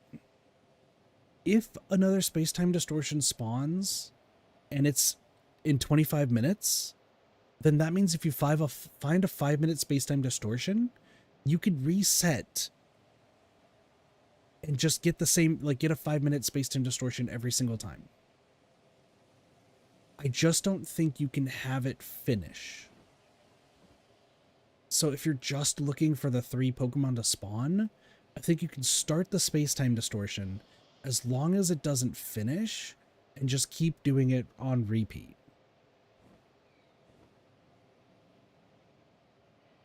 The thing is, if we get a space-time distortion faster than 25 minutes, then it's a moot point. Then it is completely random, and good fucking luck trying to get those shinies. But if it is in 25 minutes, then I would wager that if you find a 5-minute space-time distortion, that you could just keep resetting it over and over again. And all you're doing is waiting 5 minutes instead of 25 minutes. It sucks because, like, this one's 25 minutes, but we're already in deep, so we're just gonna sit with it. And I got other game dailies to do, so we can just do that then.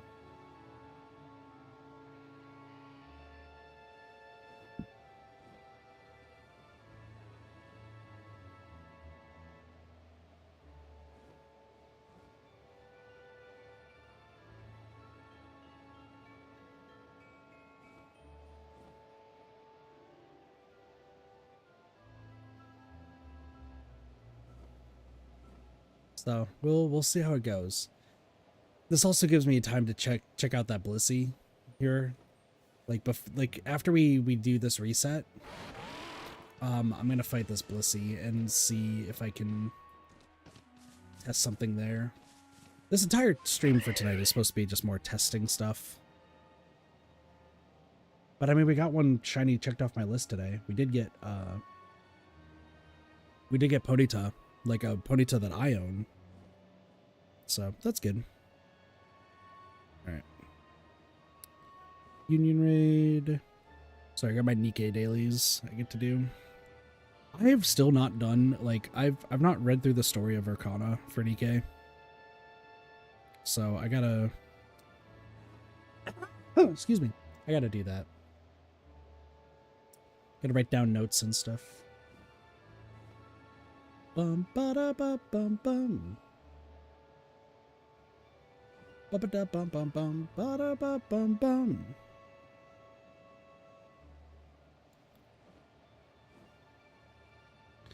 Uh-oh.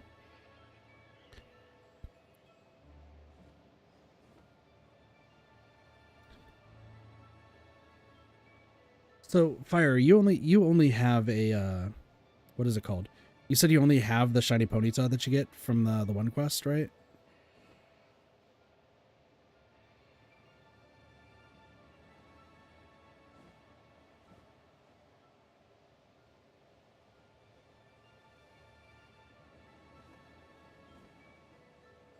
Yeah, gotcha. Would you like a random other shiny? This is a little foreboding.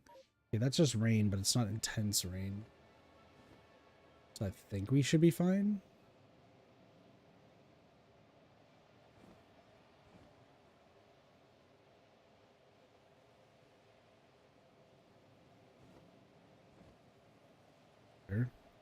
I just have so many that I'm just kind of like, we can get rid of some of the dupes. Records repository.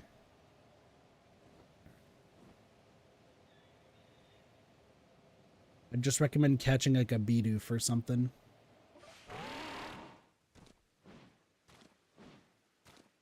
Something that I'm gonna be admittedly just release, but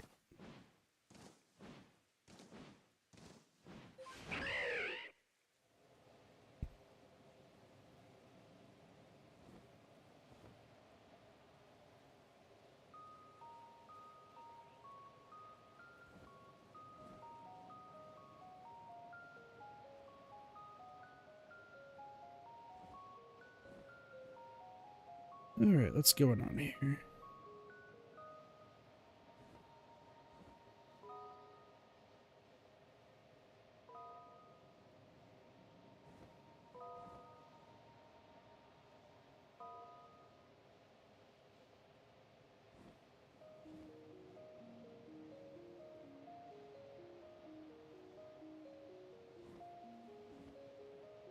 Or righteous judgment. Oh my gosh. Man, I've been like putting off some story stuff in EK.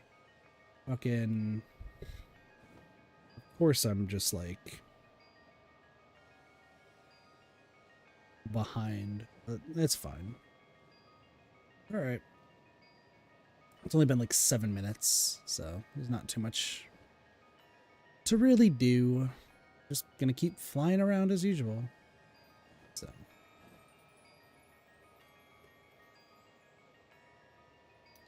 What dupes do I have? Is there any particular Pokemon that you wouldn't mind a shiny of? What dupes do I have? Like, I have the Zubat line, Geodude, Graveler, Golem. I did catch an Apom. I don't need. I'm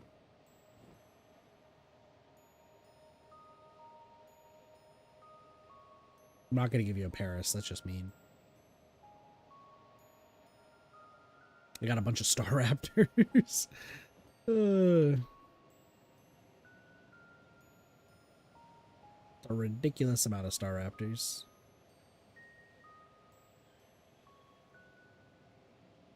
Gosh, the fact that we have to wait 25 minutes for this to work. Oh, it's gonna be a while. That's fine. I know all the shinies in this game. That's fair.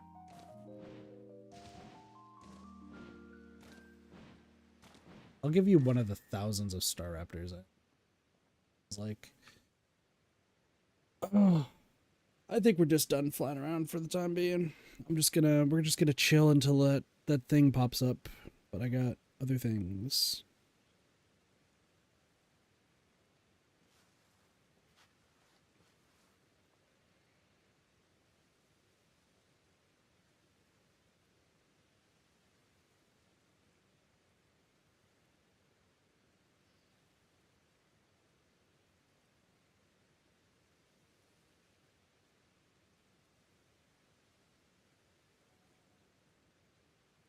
Interesting.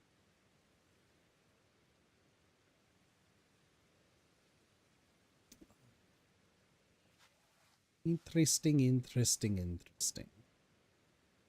So we had to just kind of chill and wait and go from there. It's about to be 10 minutes, so I'm looking at my list as well, like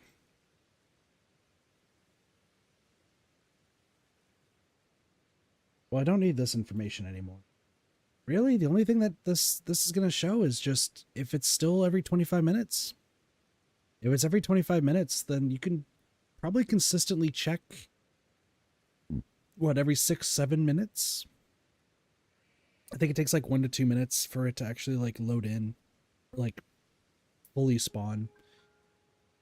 So if there is some consistency to it, this shouldn't be that bad.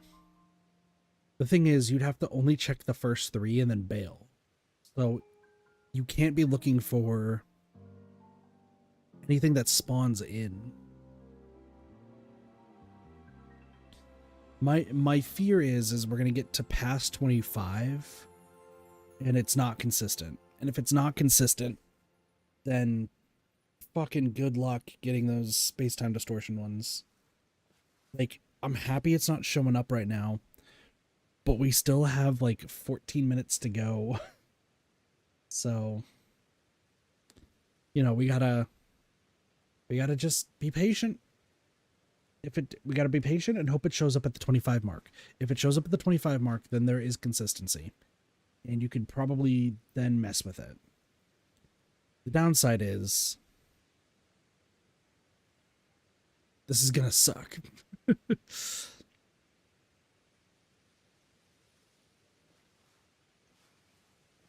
But I'm surprised that maybe no one's like done this. So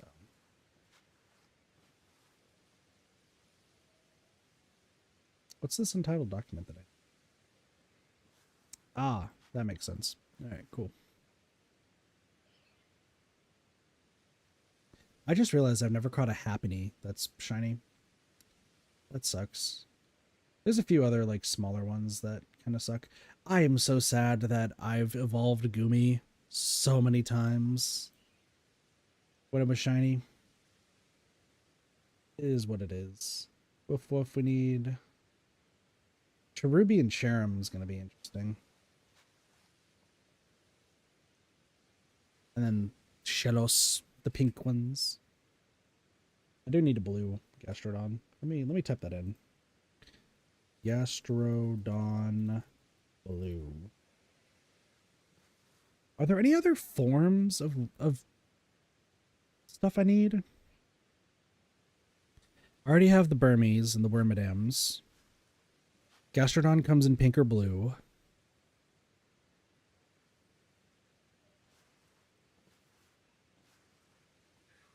Sneasel and Weavile, there are the whatever generation 2 is. I don't think anything else has like unique alternate forms in this game.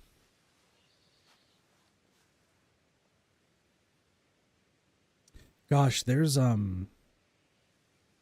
Pokemon, if I wanted to get like a full shiny dex, shiny living dex, I have trying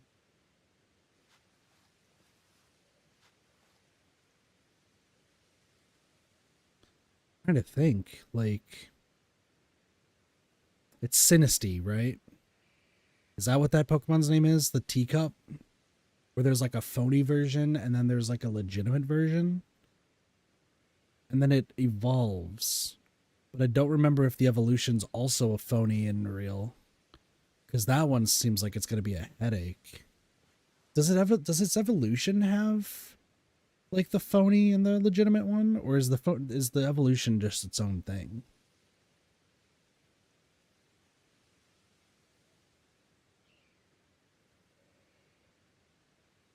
It does. Ooh, that sucks. So you technically have to get 2 legitimate ones, which are really meh. Now the other thing is, if you're trying to get a shiny living dex, right? Where do you consider the square sparkles? Like, do you want to try to get a shiny that has the square sparkles and then a shiny that doesn't? Or do you just say fuck the sparkles? I imagine there's probably people out there who are just like, the sparkles matter, but I don't think that would ever get done. Unless you do like RNG manipulation, like hardcore RNG manipulation with like programs and stuff. I don't see that working.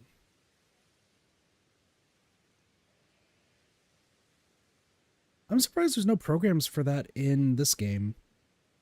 But I guess it's like very unique, so it's not too crazy.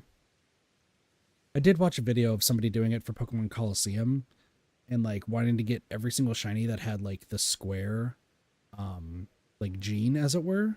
But like I don't know how you would, I guess you just go on faith that you did get it, even though the system's telling you it's square. But you'd have to make sure that if you're going for the shiny that you don't have anything else near it to risk it. So how's it going, Lemon? Welcome, welcome. What's our timer at right now? 16 minutes. The Pokemon hobby is retro gaming. Do you have a favorite retro game? Or when you say retro gaming, do you mean like, are we talking like NES, NES? Or are we talking like...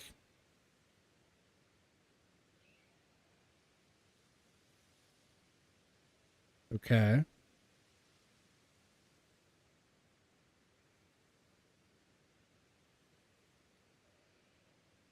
Interesting. I'm gonna hover my mouse. Just in case. Nintendo Super, PS1, PS2, and 64, PS2, Wii. Did you just buy a whole bunch of consoles? Gosh, it hurts my soul hearing that Wii is a retro. My soul hurts. Just slightly, just slightly. Getting old, getting old.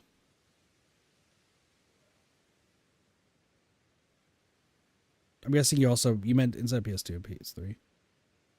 The gift about a Wii Gen 1 that can play GameCube. Oh, I see what you said. Okay, I see what you mean. This one. And a hard copy of Pokemon Coliseum. See, Pokemon Coliseum is a fun game. It's just like...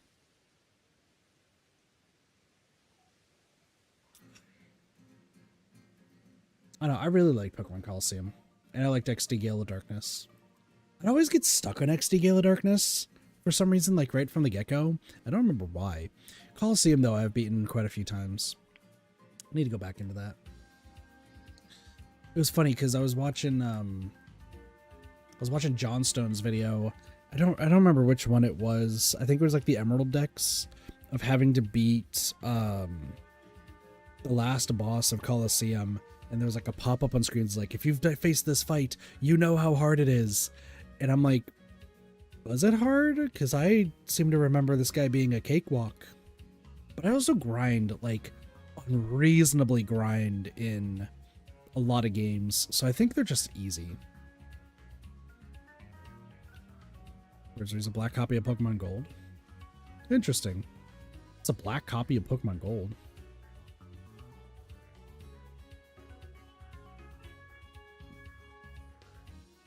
Retro games, though, some of them are fun. Keyword is there's so many games to play. So many games. What is going on here? Hey, check this out.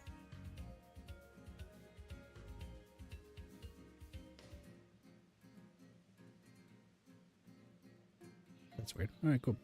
I found it back when moving and play it. It has the beta starters. Real beta Pokemon Gold. Is it expensive? Is it a black Pokemon Gold?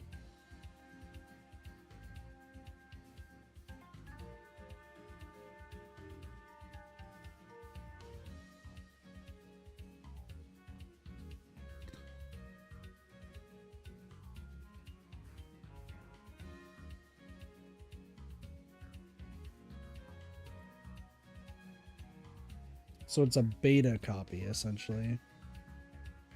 Interesting.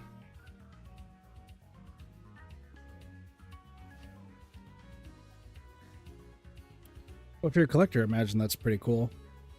I'm not, like, a super big collector on betas. I get it's cool for, like, preservation purposes, but not for, like, I don't care too much.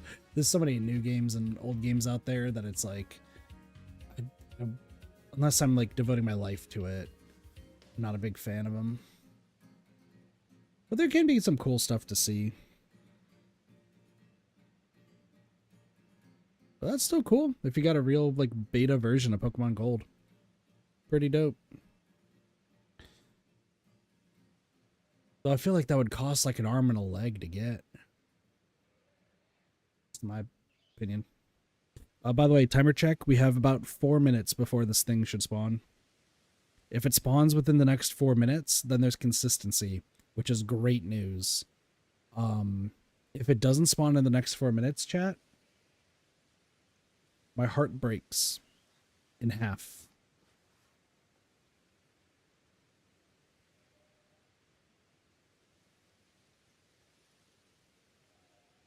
I don't think I have the Ralts line.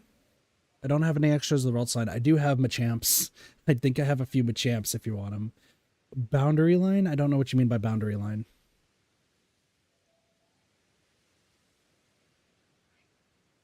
Beta gold version. Lemon, how much did that cost, if you don't mind me asking?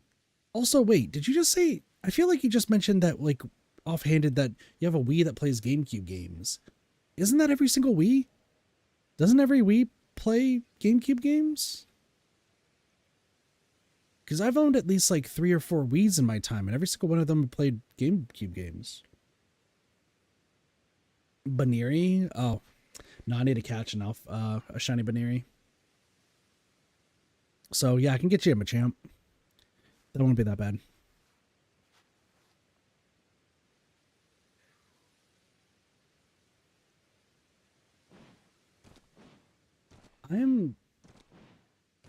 See, now I'm just questioning everything I know. I was like, wait, I thought Wii's always played GameCube games. Maybe some later generation ones didn't? Because, like, I know that the first Wii that we got, like, yeah, that would have been, like right off the line, essentially, my family got. That one we had for a while before my cousin broke it. This... I think fog is fine. What stops it? Intense sun, snowstorm, or thunderstorm, which we don't have. Cool. Okay. Yeah, so then my cousin broke it. Then we got a second one. The second one also played GameCube games. Then I bought a third one, which is the one that I own. And then I think my brother's got a fourth one, because I think something happened to the second one. So. All right, chat. 2 minutes. 2 minutes remain. Is there consistency?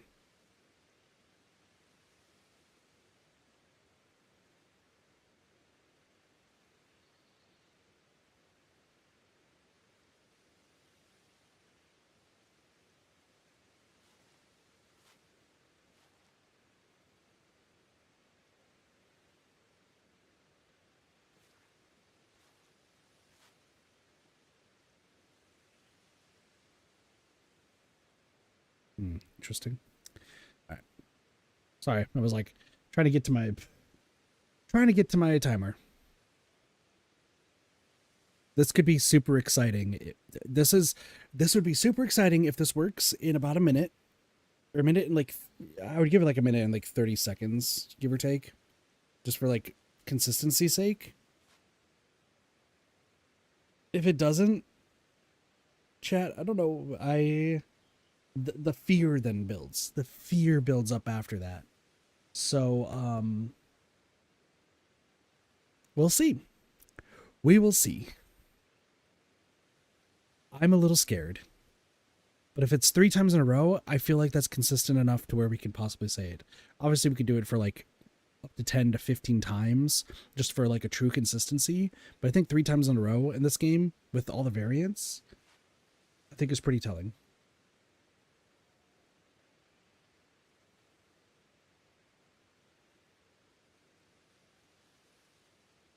All right. 5, 4, 3, 2, 1. Hit 25. Give it about 30 to 40 seconds leeway.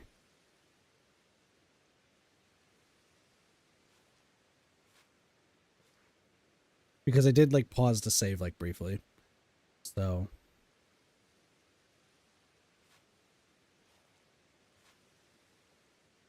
that foreboding feeling is Getting kind of crazy. I'm feeling the foreboding feeling. Does not bode well. Uh-oh. Yeah, I think, well, there is no consistency.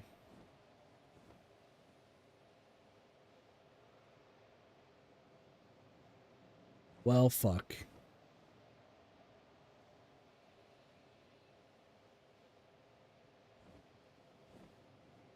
Well, fuck.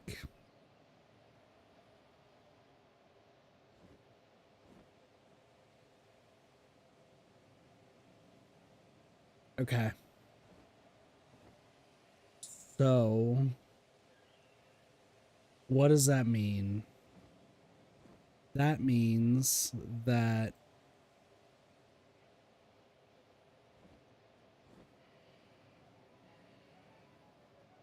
getting those as shinies is gonna be terrible.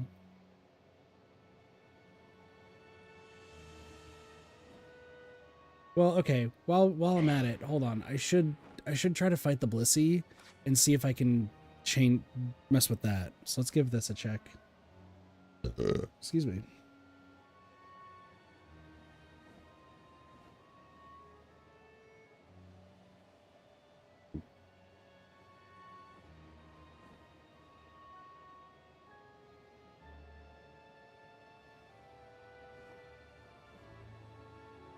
Well, I think it's time to do some more. I think it's time to do some more research. Oh, that's depressing. Well, here, I'm going to test the Blissy thing real quick. And then if the Blissy thing works how I think it does, which this should be pretty simple to test. After that, Fire, I'll get you a Machamp.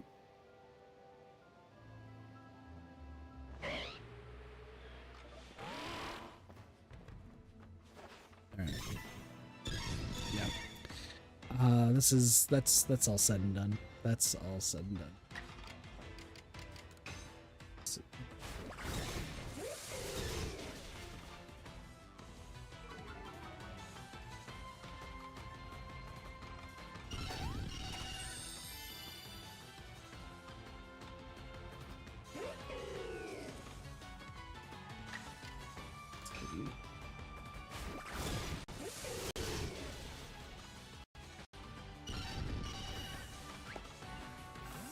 Alright, so we did this. Now we're going to save, reload, save, reload. This might help us, we'll see.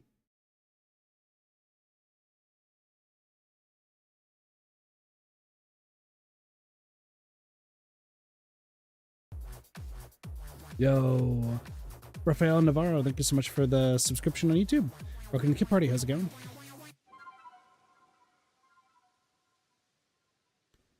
All right, let's take a test. Let's see if this works.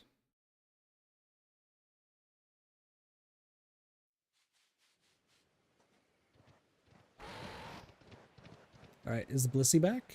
The Blissy's not back. Well, it was too good to be true. I was like, we're gonna still test this. All right, so I think the money glitch is probably the best way to do it. So, not too bad, not too bad. Nothing new? Crazy. All right, Fire Skeleton. Do you know where to go to trade Pokemon?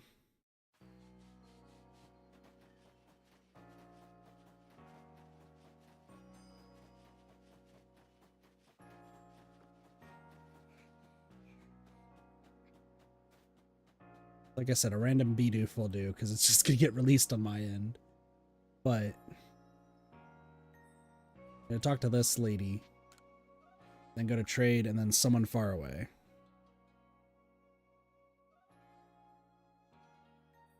And I'll give you the code when you're ready. While you do that, I'm gonna read this real quick.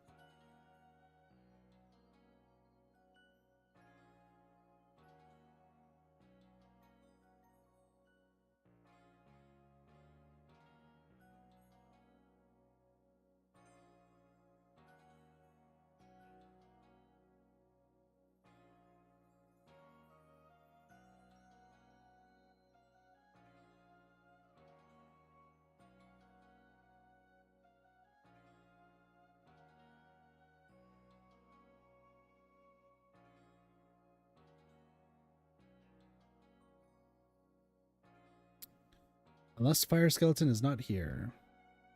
Hello, welcome to the stream. How's it going? We're going Waluigi Laugh. I see. We're finally back. Who's back? You here? Cool.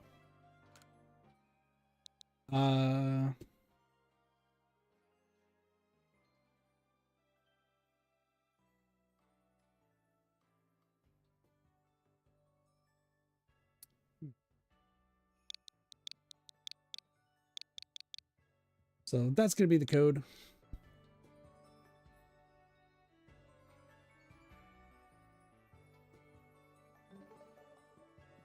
There you go. Nice. Easy. All right, let's go. A level 1 Spiritomb. That seems interesting.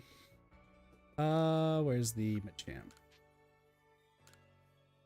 Oh, you're gonna get rid of a Bronzong? Cool. Enjoy the Machamp, because I have way too many of them. I actually probably only have another one, but +1 is way too many. No problem. Like I said, I have way too many. I'm looking for to like trade shinies for shinies, but yeah, if you're here and just having a good time, I don't mind giving one out.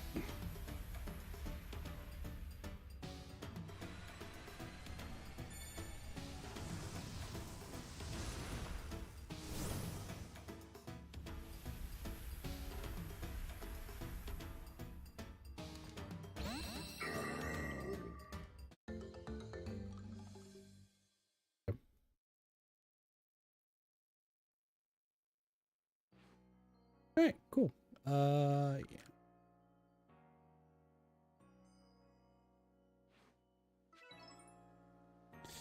Okay. Bronzong will be gone later, unfortunately. All right, let's go back to doing some shiny hunt stuff.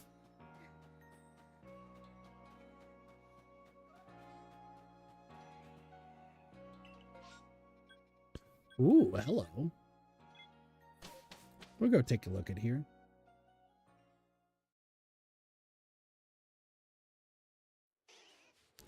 Okay. Well, we can take a look at our good old Swan. This area, like, I don't need to stay around for, like, distortions or anything for this area. There's not much I'm, like, really needing. But I do need to take a look at the usual suspects, so...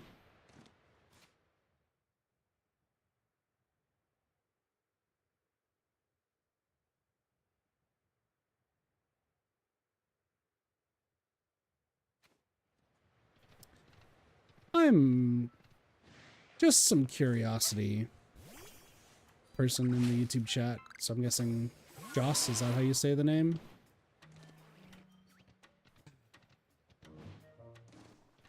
God, what's the name of that group? I blocked it from my memory. Are you part of a group of people? Is that what this is? Cyber Crew. I think that's what their name is.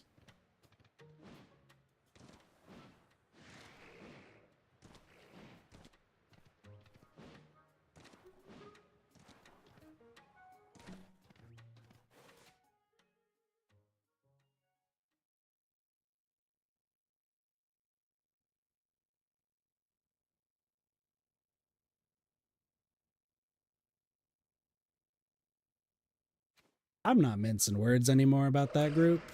You do realize everyone in that group, or even associated with the group, is just a group of morons at this point. They have such a bad rap on Twitch. I've been warned about them for constantly. I think I'm the only one who's just kind of like not really cared. But now, because I also am just being completely truthful about situations, the amount of people from that group that I ban on like a weekly basis, like you gotta realize that one, you should just leave. Take it easy, Fire Skeleton. One, leaving the group is probably in your best interest. And two, if you're trying to keep that group together for any sane reason, whether it's friendship or anything, I highly advised against it. I don't think you should be friends with people in that group. And honestly, I think you should cut contact with people in that group as quickly as humanly possible. And if you still decide to be friends with them, then you're an idiot.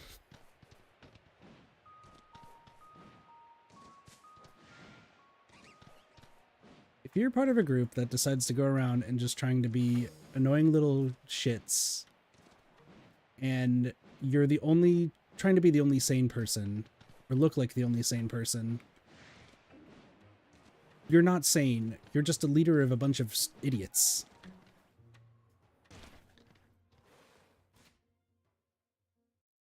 They're dangerous people overall. Okay. Like, how dangerous are we talking? Because, like, I've had a revolver held to my head before, and, like, have nearly been stabbed quite a few times sticking up for people, and threw people to the ground pretty easily. I might be a fat guy, but, I don't hold back physical, mental. My volume is not off, by the way.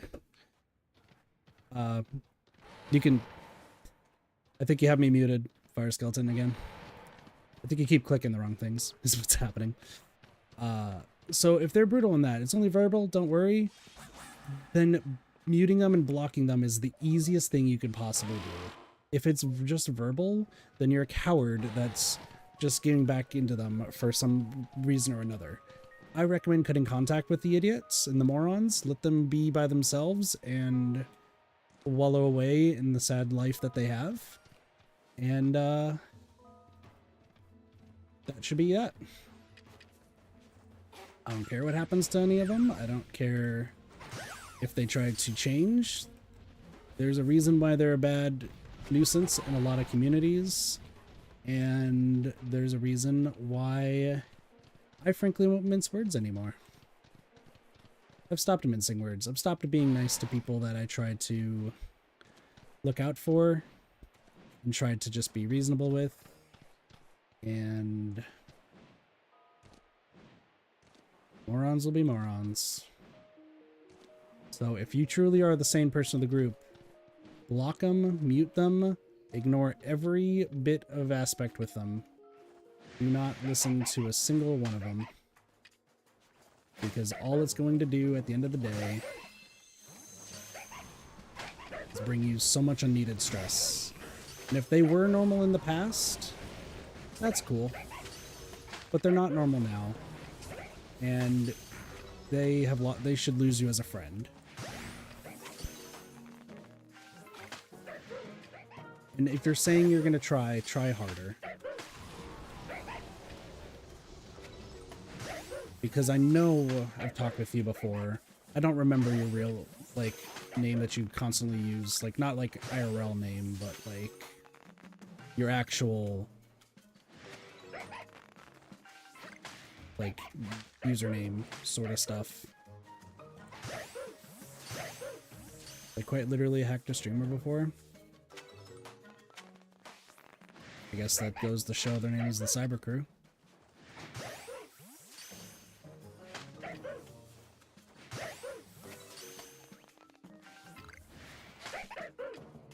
Dude, that poor Zorua that's stuck in there is so funny.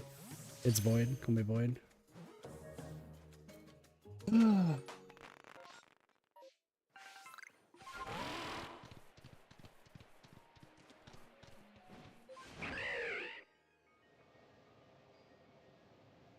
My care is little for them.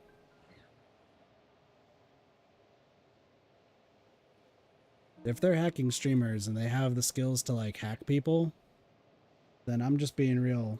They should probably use those skills for better better reasons.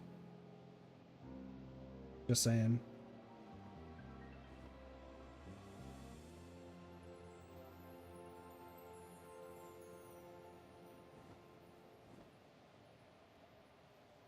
You know, there was a Fire Emblem streamer, I think, who got his account taken on Twitch recently. I don't remember the name, but I was seeing it blow up on Twitter for a little bit. And people were asking, like, oh, do you have the two-factor authentication and, like, password stuff? Which, yeah, you don't click links, and I'm guessing that this guy clicked a link and got, like, keylogged. It happens all the time with some people, and sucks, but, like, that's why you have to be very cautious about clicking links.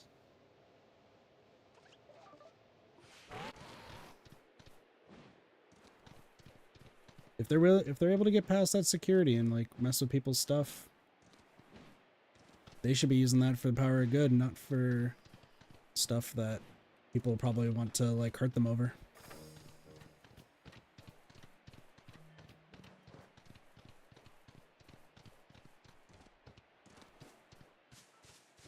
But I'm also not a nice person. Okay.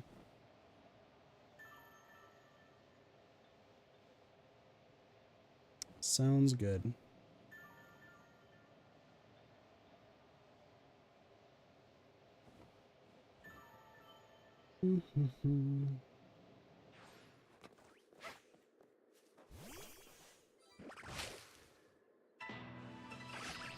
You don't need to worry about me. At the end of the day, don't worry about me. I'm not somebody who deserves niceness and pleasantries. I am telling you for the good of yourself that you should really just focus on yourself and distance yourself from that group as much as possible. I'm not a nice person. I never have been a nice person, if I'm being completely real.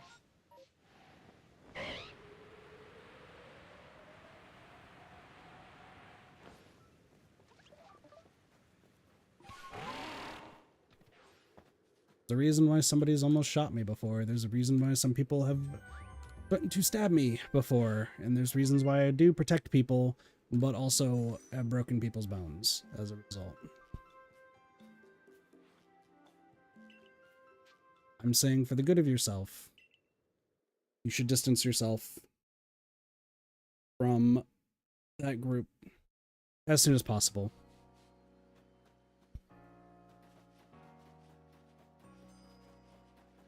It may seem like it, Void, but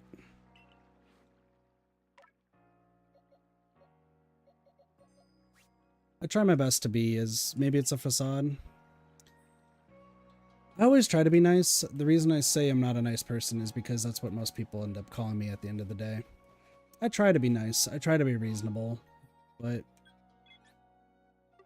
I've been stabbed in the back so many times that it's broken. And if people decide to be mean to me, I can be very brutal. Maybe I am still nice and I just don't give myself enough credit. That is ultimately how it goes.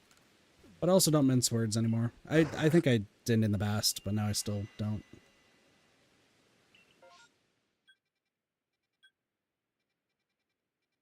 So I just try my best.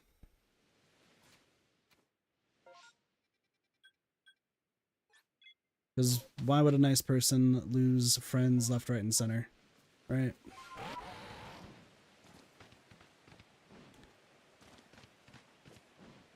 So,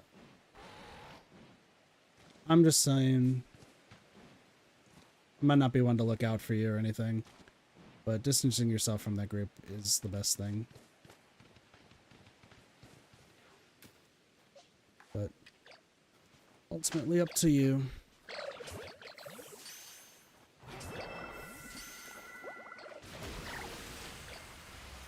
It's not done. Yeah.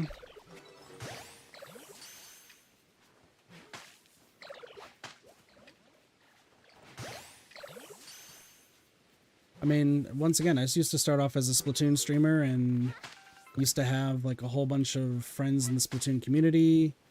I did everything I possibly could to like make that all work. Lost all of them. Heck, I got used by an artist of one of them, and they did like eventually like apologize, but the damage was done there. Used to have friends in the Dead by Daylight community and lost all of them. A lot of them, well, not most of them. There's some that are still really good that I do talk with, but most of them just wanted to use other people for views, and you know, doesn't go well in that case. So.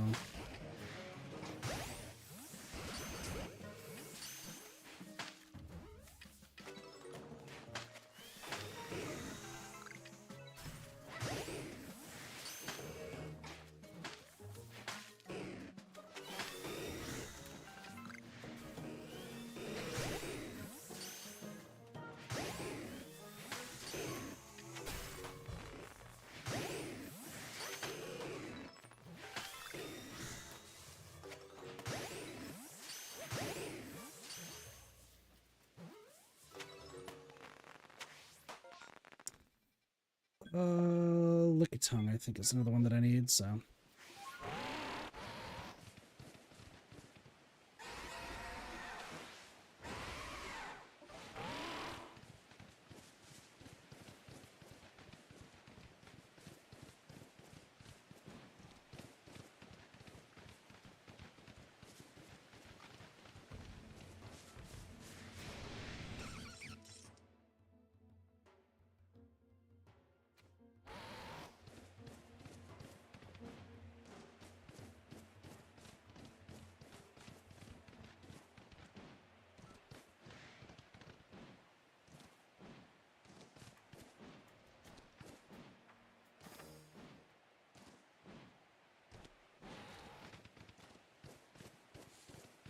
It is what it is.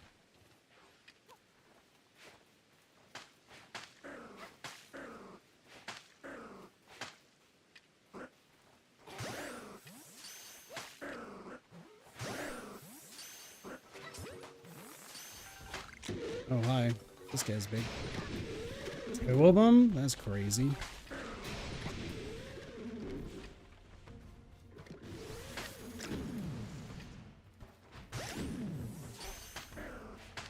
You said to yourself, if they're interested in doing that to me, then...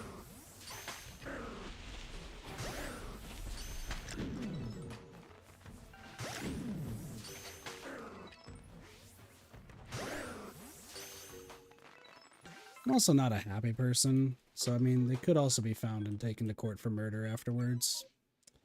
That is always a possibility. I know some of my hacking friends can at least, like, reverse dox people. So, I've been somebody at the end of my rope for a while. So, somebody just tips it over the edge.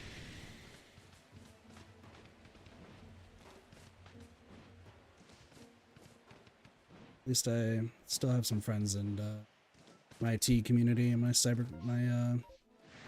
cybersecurity course. I've seen the damage they can do. That's why I was like, I'm gonna make sure I'm on y'all's side. Like, you know, you guys do some cool stuff. I've seen some of the stuff that they do when like trying to protect against it. Oh, it's so cool in my opinion. It's so cool. But I also know that they don't want anything to happen to me. But you're not a happy person.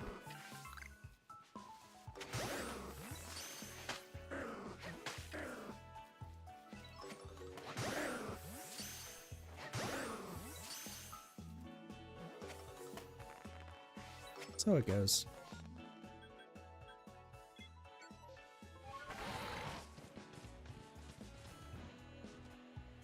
Like, all I really got is games and, I got games, streaming, and work. I'm in a job that I'm not too particularly happy with. I'm in a place that I'm safe in, but not good.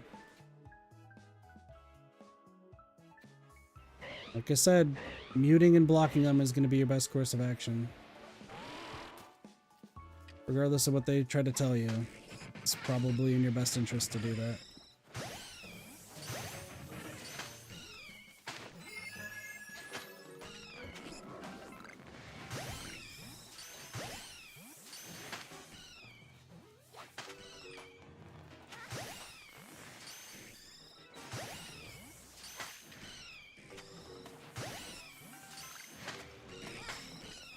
Everything was normal again?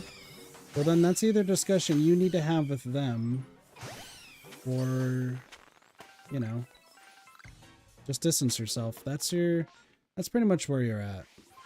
But if they want to do what they keep doing, and if they find somebody that, you know, is not happy with their life, as, like, say, me, and decides to try to ruin them, I've seen people be tried for that stuff before, and I could just be another statistic. But then you ruin somebody's life beyond the grave. I've seen that done way too many times, weirdly enough. It's not good, so... The mute button and the block button's your best bet, and if you don't stream or anything like that, then you probably have nothing to worry about. So...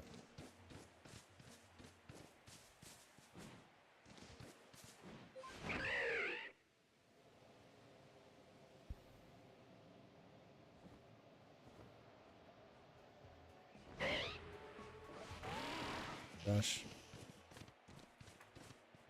Good stream back then? It's up to you then what you want to do. Gosh, I'm just being like slightly reminded of back when I worked in the first insurance job I had. The guy who unfortunately shotgunned himself in the parking lot. I think if I recall, his wife got blamed for that one, and since the will specifically stated her, that was kind of a beyond the grave incident. I don't remember what exactly happened after that. I know I was talking with a good friend of his. And, I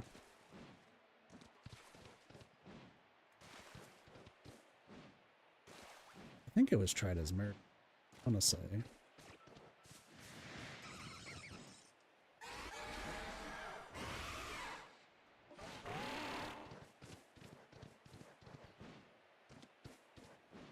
Void, I think your group's always been like this. Because I remember seeing them on Twitch originally, and them doing the same sort of stuff. So...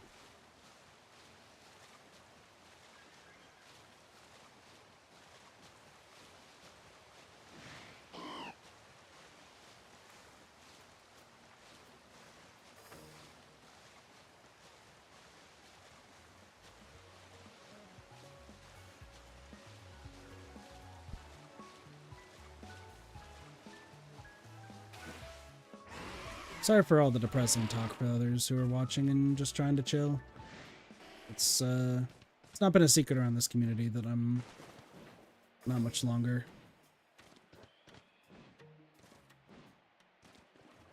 Like I said, there's a reason why it sounds like there's like a Twitch community that was just fed up with all of them.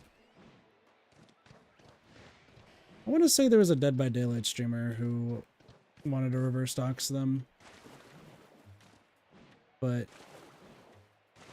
thought that there might be like innocent people involved in it, so they didn't want to like push the notion.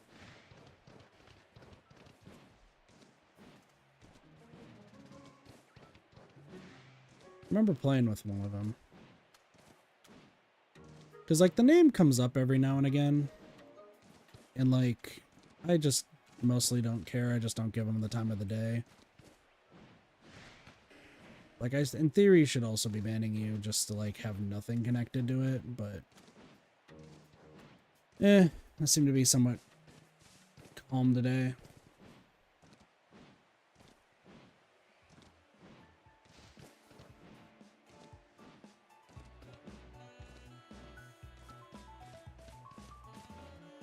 Well, DDoSing is not a difficult thing to do. try to say like a DDoS is like something high tech, you're really just spamming a server repeatedly. It's not, there's not really a reason or difficulty in doing a DDoS. You know.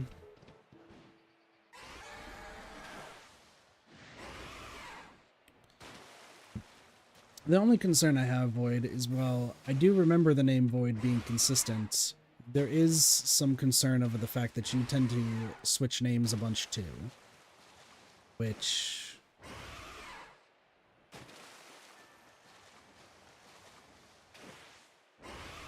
There's only one person in my community that I know doesn't switch names.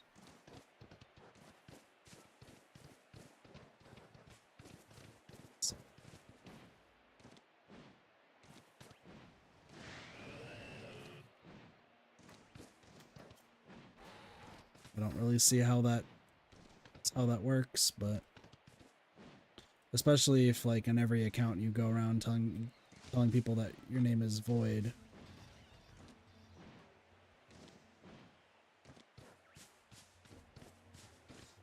If it works, it works. I'm not gonna question it. It's odd to me. That's all. Oh, I didn't realize there's another Togetic here. Interesting. So 2 Togetics to pay attention to.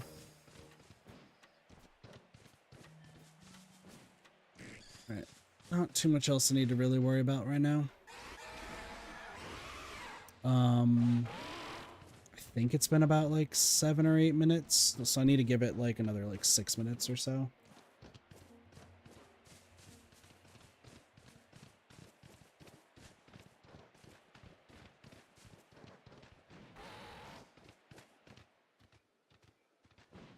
It is what it is at the end of the day.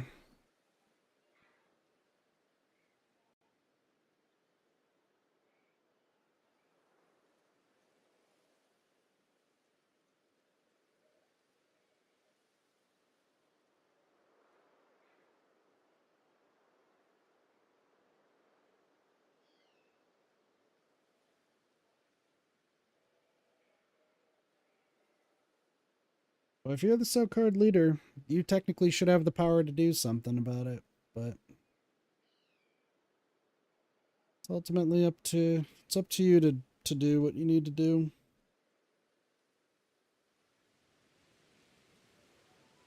It's a thunderstorm. Because it's a thunderstorm, I should back out. Then are you really the leader?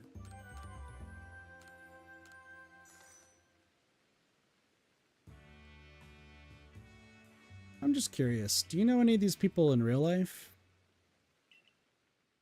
Is that what this crew is? Is this a real life crew?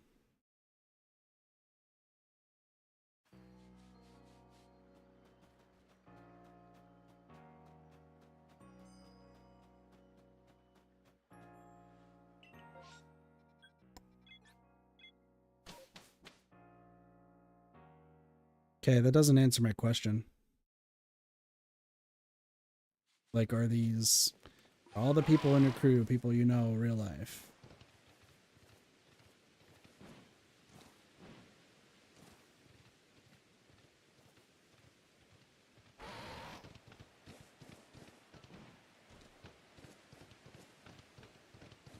Of them?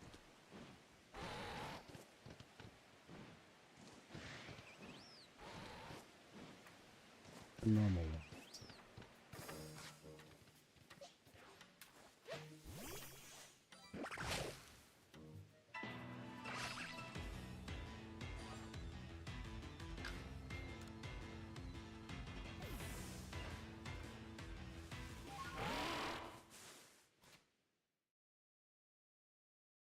What am I doing? I immediately just decided to go off and do my own thing. Okay, that's... I was like, you're over here.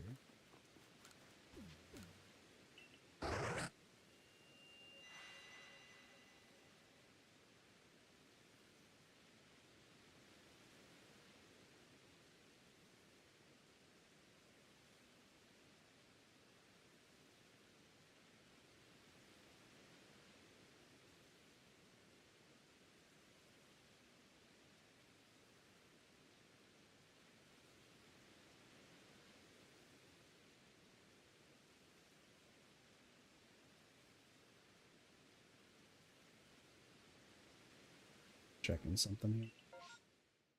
Sorry, I also am checking on a friend.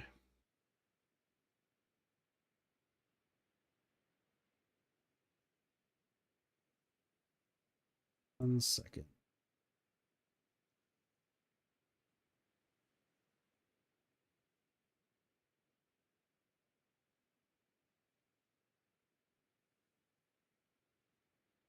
Ugh.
Friend's doing okay.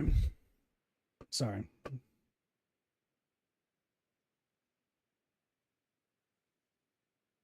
I had a friend who's also just going through some tough times too. That I just wanted to make sure that they're okay. Wow, 2 Togetechs. Oh shit, Growlithe. And Shellos. Holy fuck. Okay.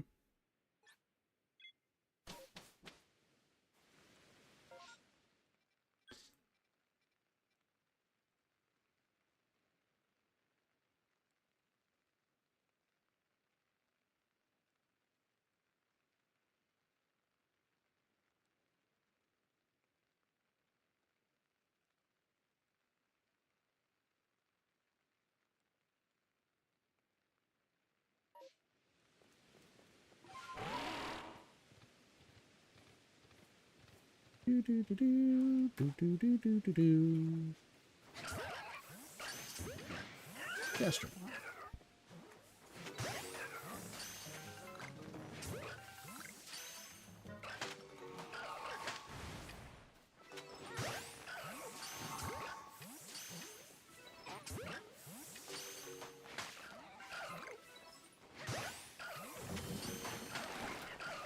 Don't you dare do this.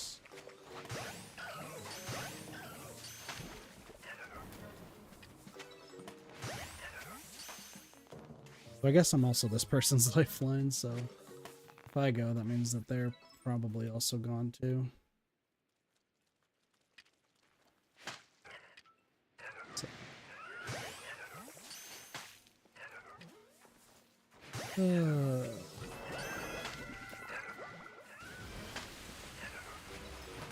Lifelines. SOS, save my soul. I've been down for too long. SOS, save my soul. But you you gotta throw me a lifeline. Throw me your heart. Been waiting a lifetime. Calling for an SOS to save my soul tonight. These guys are hard. Bats. Screw up. Like, there should be a Turtwig.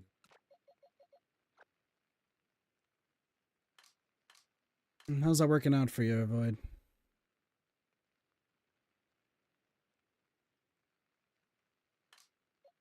It doesn't sound like it's been going too well.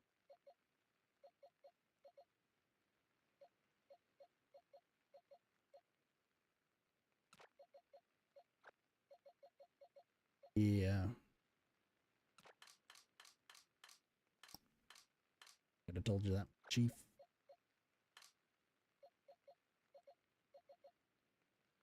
This is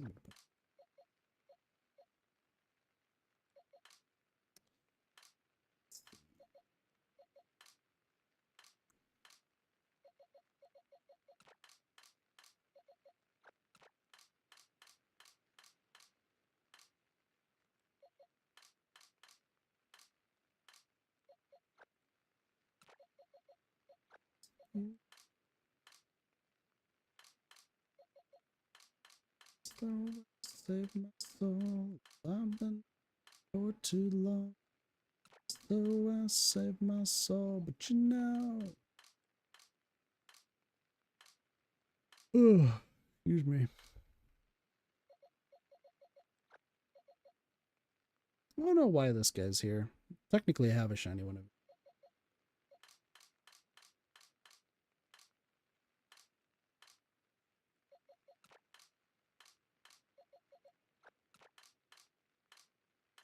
This can be the Braviary. Well, hold on. You're right there, but then there's a Braviary.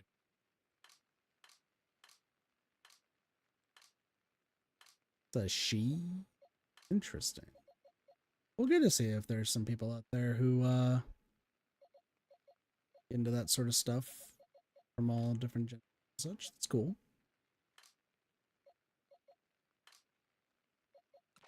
Okay, this pony to go. Oh, well, this one could just go in there. It's that one. Oh, this is the rough look. Not even that high. That's fine.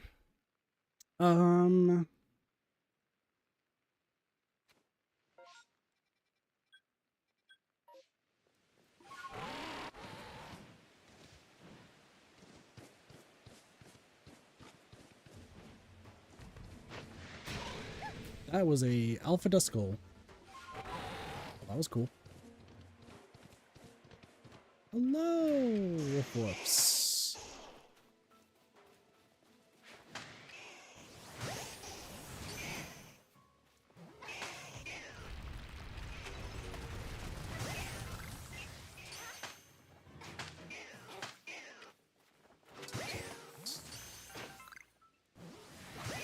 I don't think I've met any of the quote-unquote normal ones.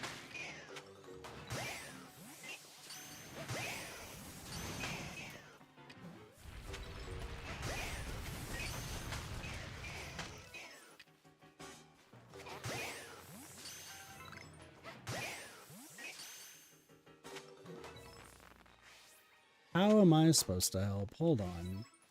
Why would I get dragged in to try to help?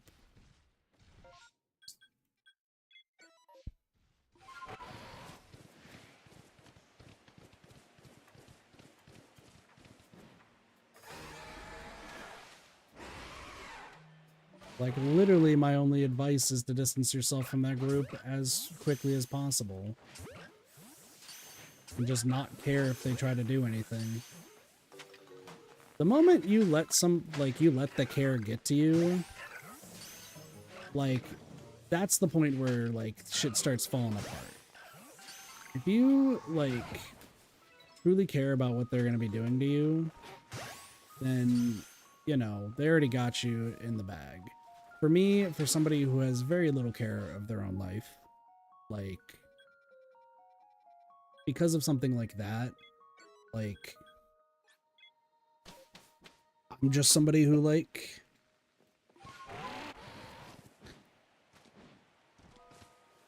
I'm literally just somebody who, like, if that shit happens, I'm just taking whoever, you know, I'll just take whoever down with me. Then you're a coward that's letting it happen, Void. Literally, if you want my I've been giving you my honest take, but, like, just truthfully, if you are really, like, wanting to, that was not what I wanted to do. If you want to, like, be free of them as, like, much as possible. Oh, hello.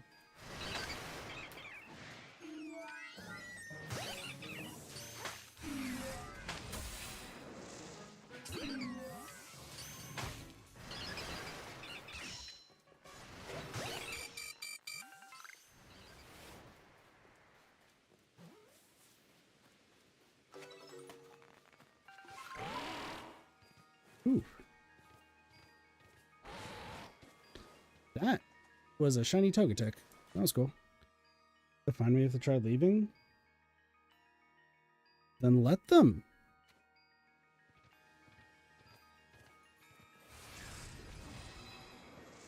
There's a reason why people still get caught daily for doing stuff like that. Like,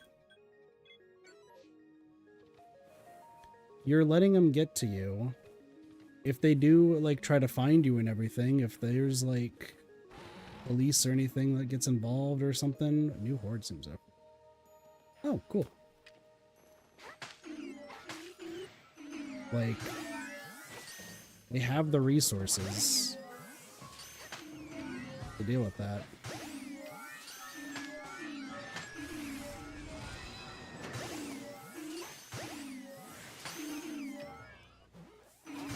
I guess it also depends on the department that they try to do anything for you, but I live in a place where luckily my roommates have good contacts, so I made sure I like really thought about like where I am.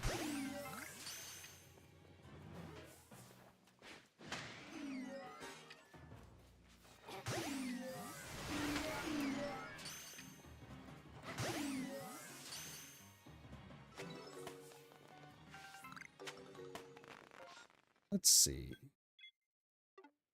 I mean, let's be real. Magmar, I don't entirely care about.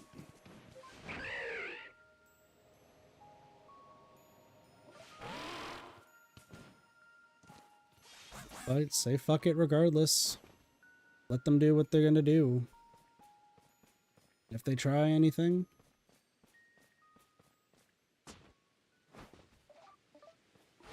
so be it.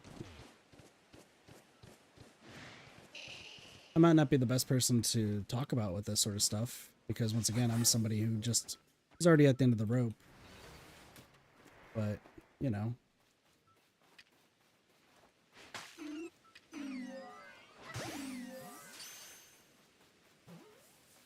That's why you have to live in places where they actually would do stuff. That's why, or like know people. Which, once again, if anything were to happen to me, oh fuck, there's coin. That's fine.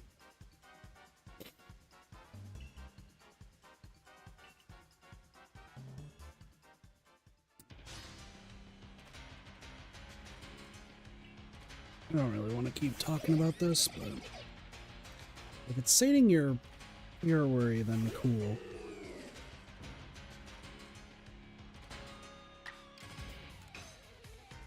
That was the wrong thing to use. Let's try.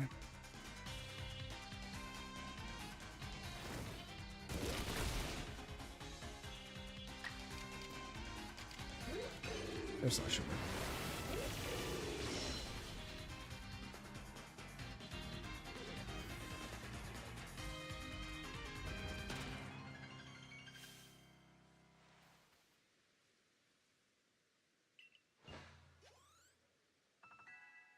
If it happens and I die, then so be it. You know, my... And then when they come by. Sounds good. But like I said, if I pass after results, then I can take them down with me. And my roommates will talk to their sources and, you know, probably just send a word to a cybersecurity friend.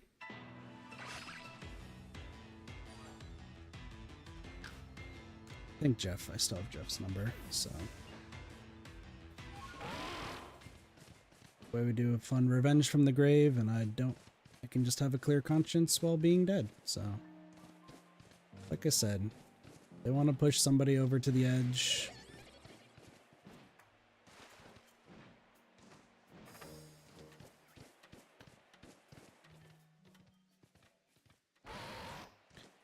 This is why when I stream, and what I have streamed in the past, I made sure I place my cards like close to my chest. Then you reveal it in a full royal flush. Seems cheap and a little undignified, but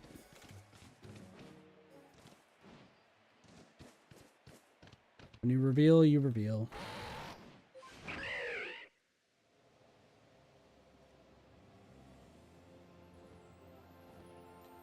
I guess though, if I go, that's another. There's a second person that goes with me. 'Cause I'm literally their lifeline. Technically 3, actually.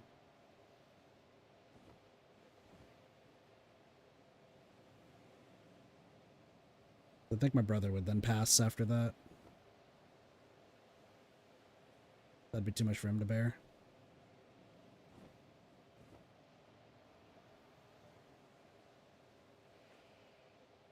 So.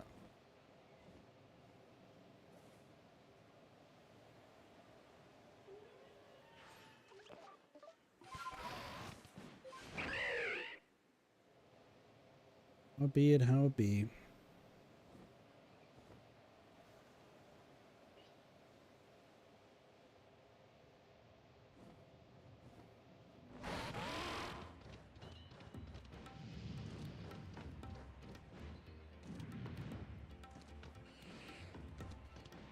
But I mean, I also just want to play Pokemon right now. I didn't really expect to have a 3 a.m. conversation about something like this, but I also just... my care is minimal, so...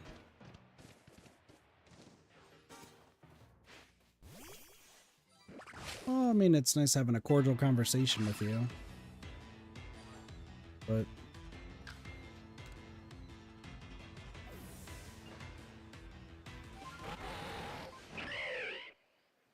that's how it is. You just gotta do what you gotta do. And if they follow through on their threats, then you gotta just say so be it. They deal with the threats for about a week. You take it on the chin. You'd be a better person than me in that case, because you'd be able to handle it. Like I said, end of the rope. You kind of just roll with the punches, as it were. But if you're able to take it on the chin in that case, then you know. If you take it on the chin, then they're gonna deal with you for probably about a week or so, and then move on to somebody more interesting in their eyes. That is up to you in that case.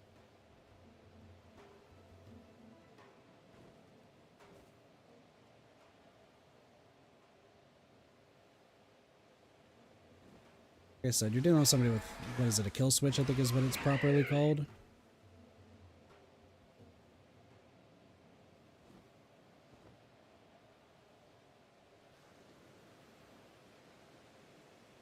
There's a reason why they work.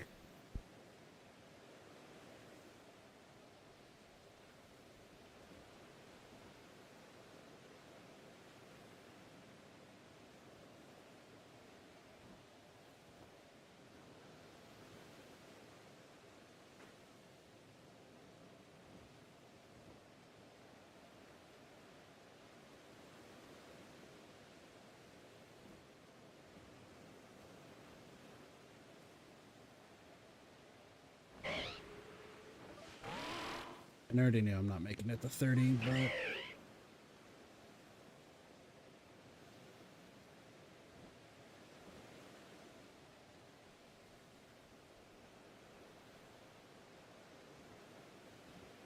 least I could do something nice beyond the grave.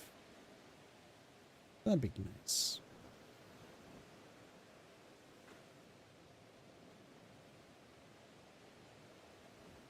I guess then I would be apologizing to brother and a few other people. I said I'm another friend's lifeline, so... I mean, obviously, personally, I don't want that to happen to me. But... like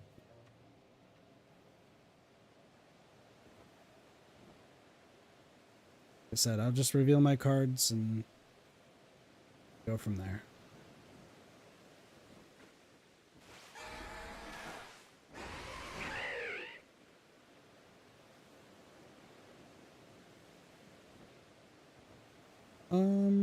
Where else is there?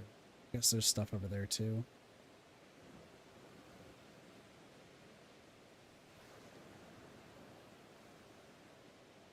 At least before I did that thing, I got all my research stuff done, so that's cool.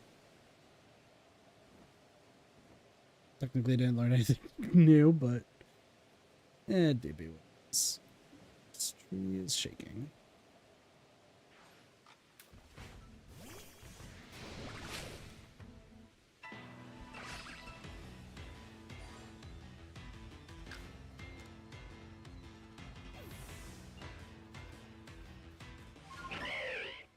A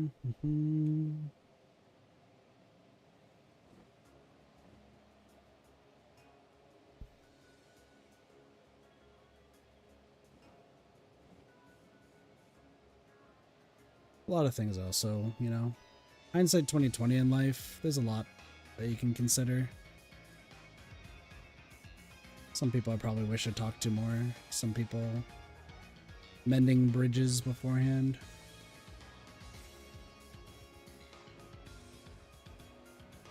You never know.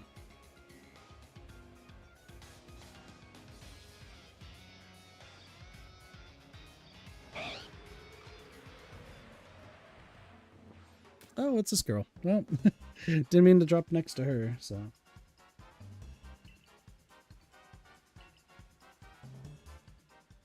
Oh, I guess I'd have to say till spring beforehand.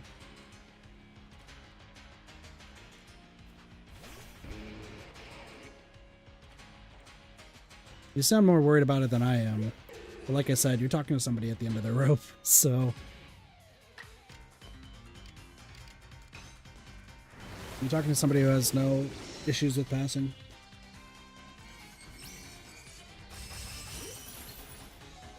So.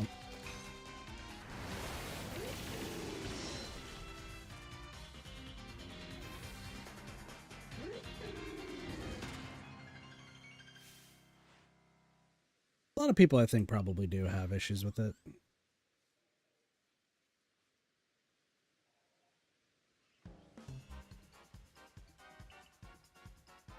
Care.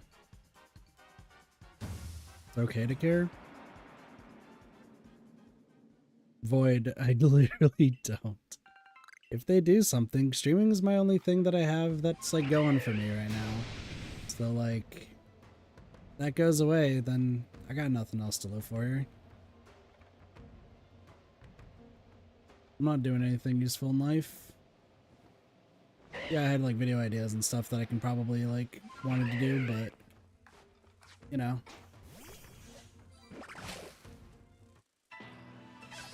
I literally don't care. Caring about myself is the one thing I've never been good at. I hope so little about myself. It's why I used to put everyone else in front of me. It's why I used to try to go to bat for the friends I have and talk with them and do everything I possibly could for them. And it's why it hurts. It hurt a lot when I like kept losing friends left, right, and center. It hurt when I got used by the artist briefly and then lost everyone connected to them because they wouldn't listen to me and they had to listen to 2 other people talking to them. Like,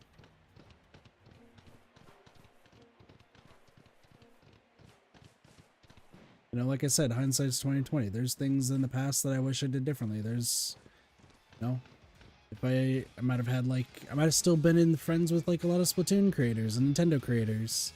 I might have been friends with like a lot of the DVD friends that I knew and some that I wish I talked to more, like Bell and Zero and Dale. Like, you know, there's a lot that I would love to talk with more, and I've already kind of broke a lot of those bridges, you know? Well, then, like I said, if you're gonna deal with it, if you're gonna live and like deal with it, like I said, they probably will get tired after a week because that's the attention span for most people. So they might royally try to mess with you for a week, but if you take it on the chin, then, you know, they get bored and move on to somebody else who probably they can get an reaction out of.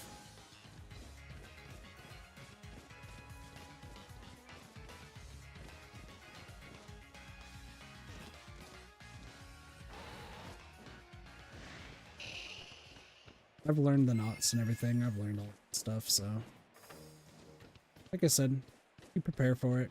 You just don't. For me, I'm just a dickhead at the end of the day at that point, because I'm just looking for the reason to do it.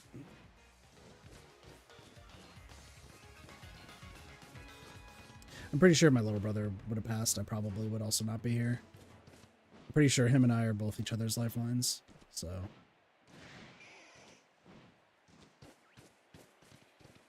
It's just how it goes. I think I could fly around here.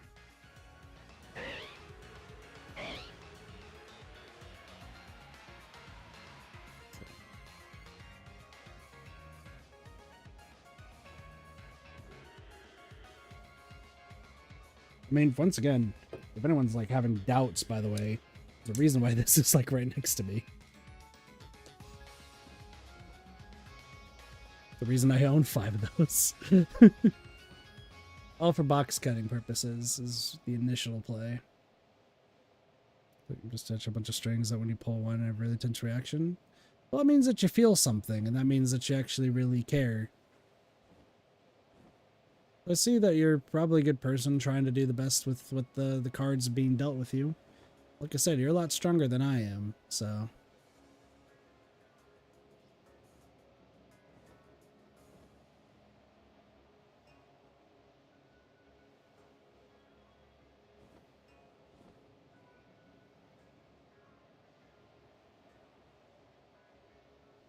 I guess I've always wanted like a whole revenge from the grave sort of situation.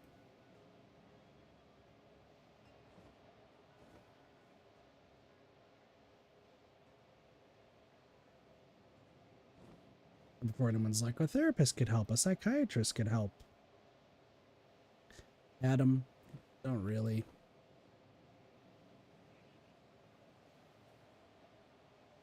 Brain's just wired differently, it's just wired differently. No amount of therapy or stuff like that that's gonna help.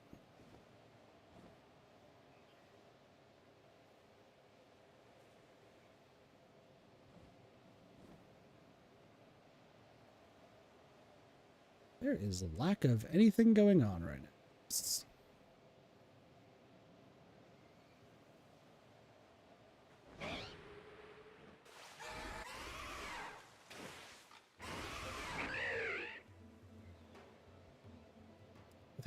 I think we've been flying around for most of the time. So maybe like 5 more minutes. There could be one that spawns. Possible.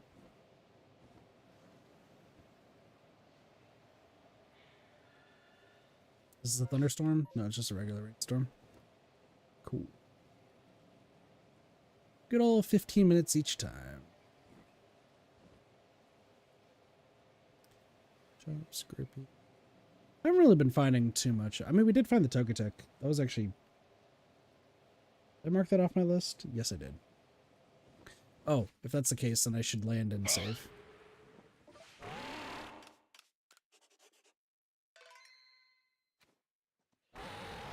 Yeah, if I've learned anything, also people have, like, general crutches.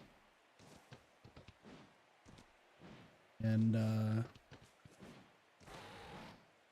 when streaming. That's all I got. So I think we could wait here for the 5 minutes.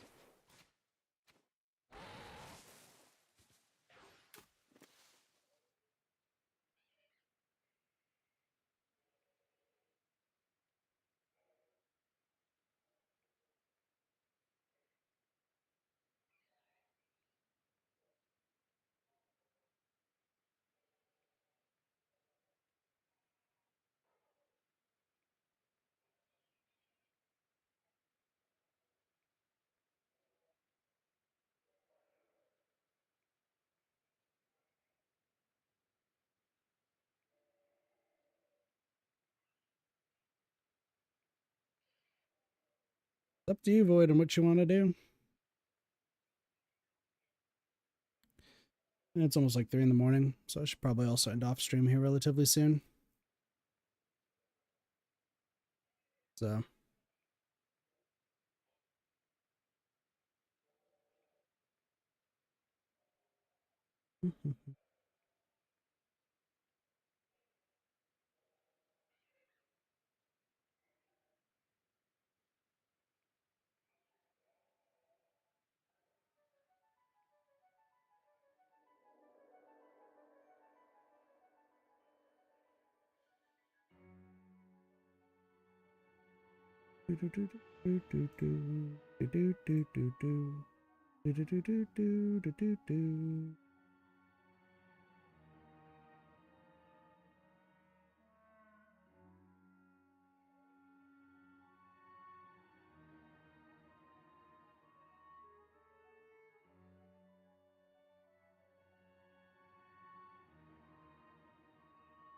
How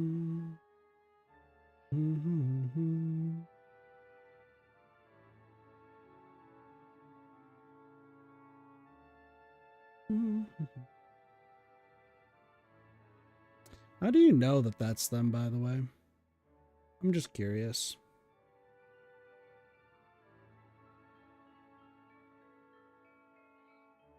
I'm just waiting for this space-time distortion to load, so. Seen them before? Gotcha.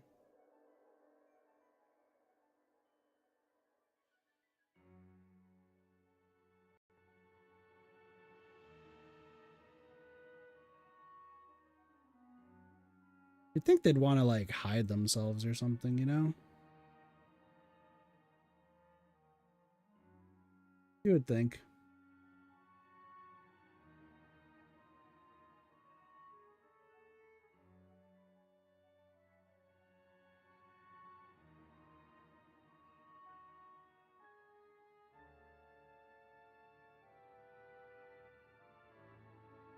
You'd think they would, like, switch. Don't know her. Okay.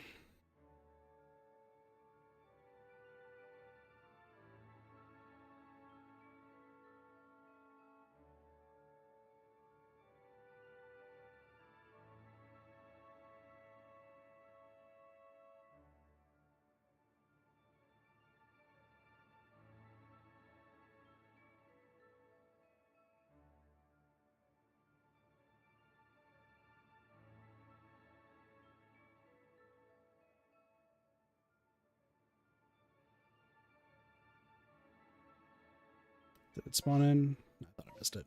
Nope.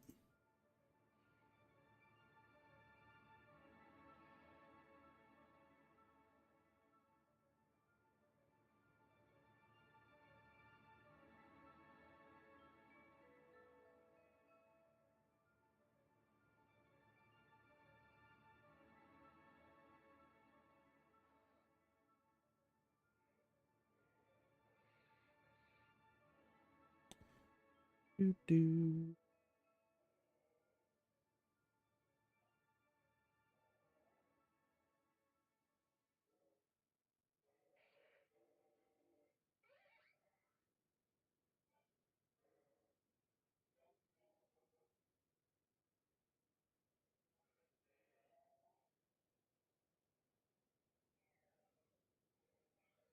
Just trying to see if there's anything it's about.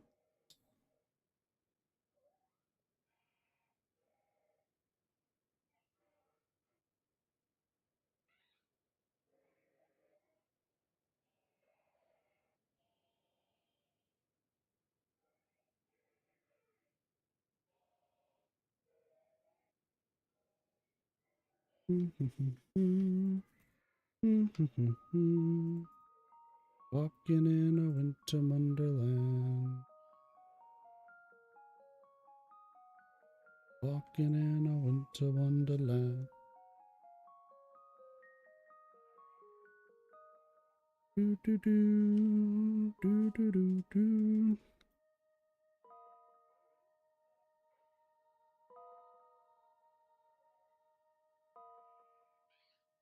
Do do do do do do do do.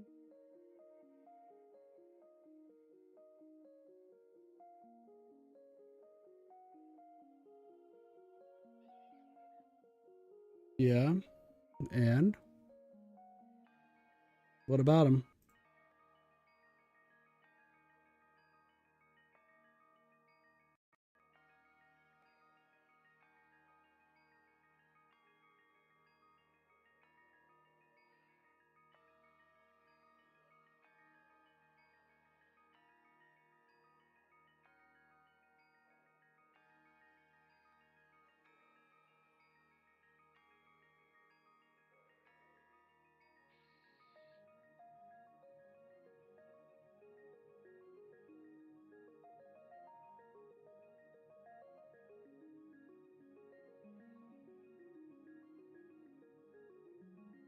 Is there anything I need to know about them? Time passed enough yet? Oh, it did. I fucking missed it. Let's go over here.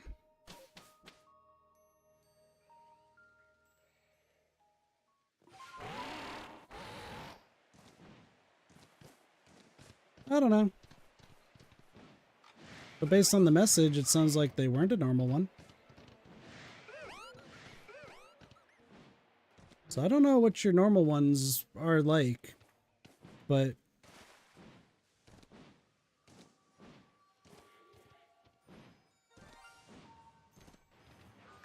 I don't know. Today?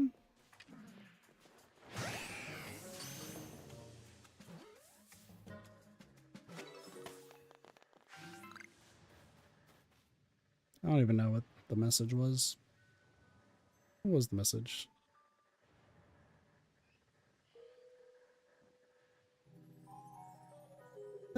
That message doesn't sound normal. That message... I think you need to work on what normal is.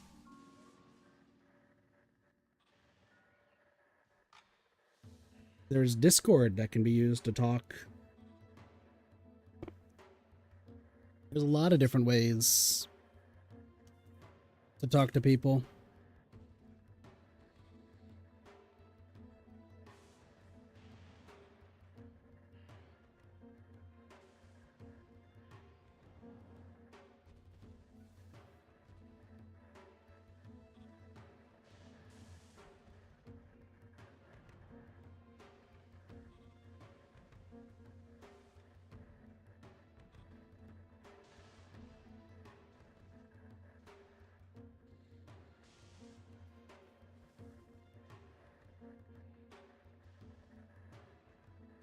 Let's see if we can get some shinies here.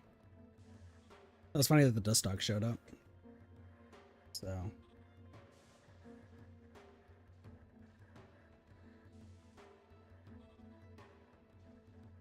Oh look, maintenance ended early. That's cool. Let's go with I think we can go for an 845.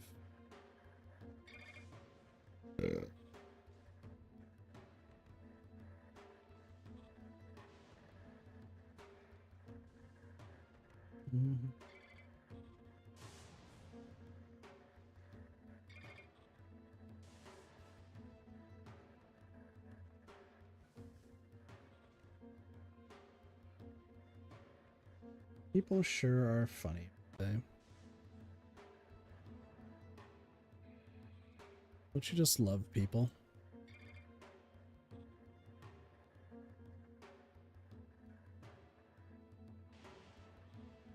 Think you should go now? What gave you that idea? They should be done.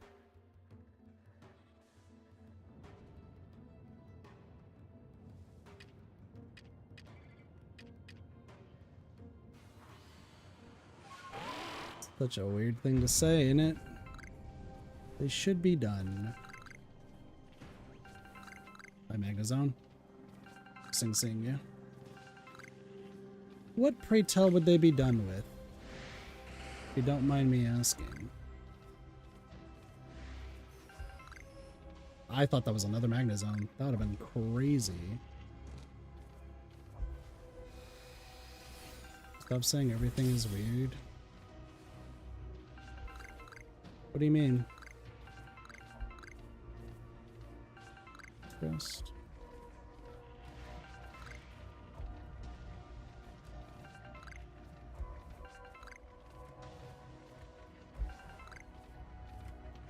Why do you seem concerned about what I'm saying now? I'm just curious to know what you mean.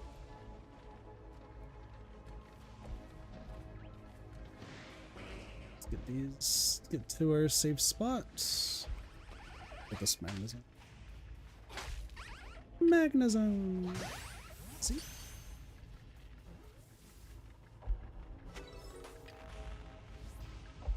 Just worried again.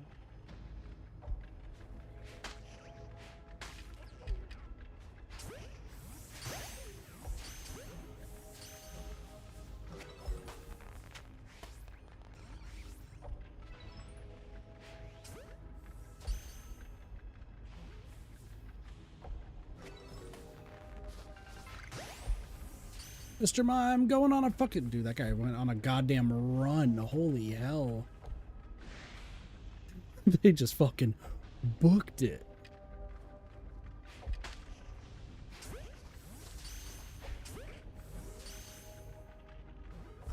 That was easy.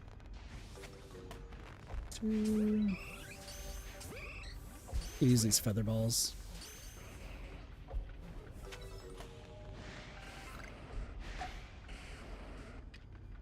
You all don't see me. Like how he's in a box. Out. Oh, ow.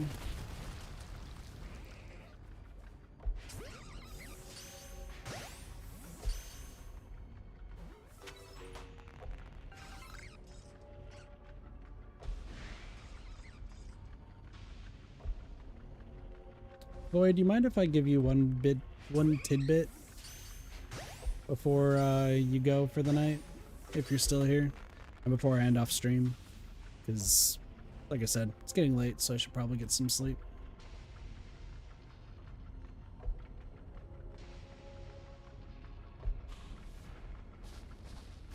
Do you have any idea what a marker is?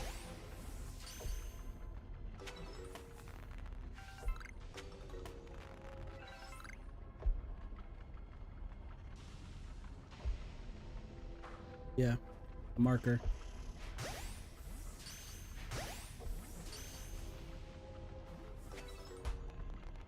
Online. Technically could apply it for real life.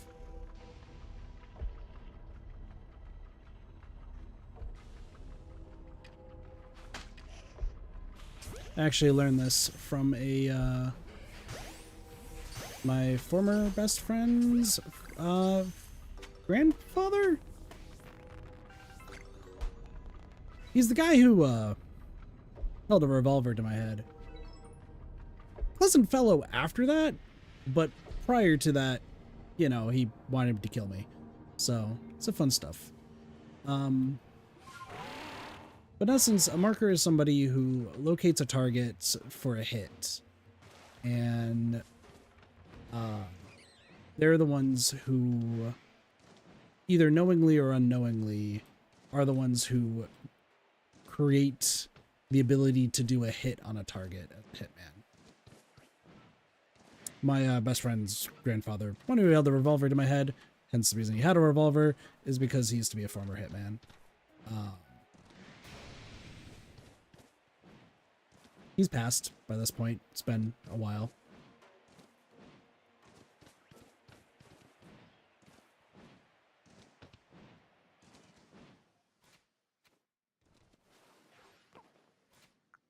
But markers, why should I care about a marker?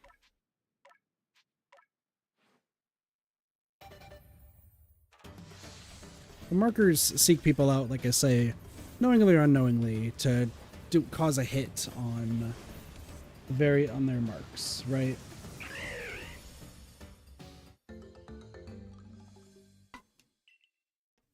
So let's take your Megaton friend, for example, who supposedly was the one who warned me earlier, and I just don't remember because why should I care?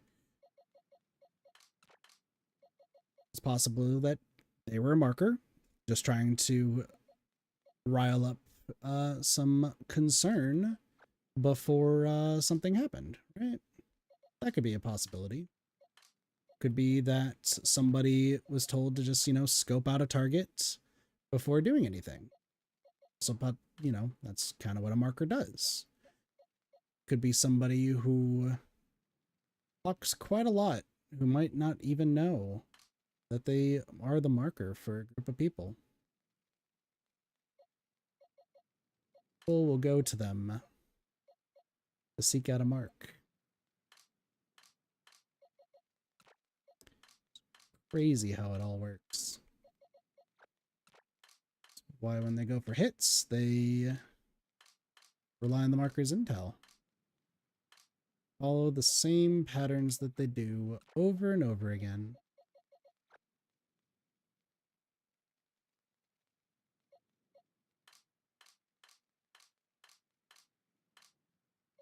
Interesting.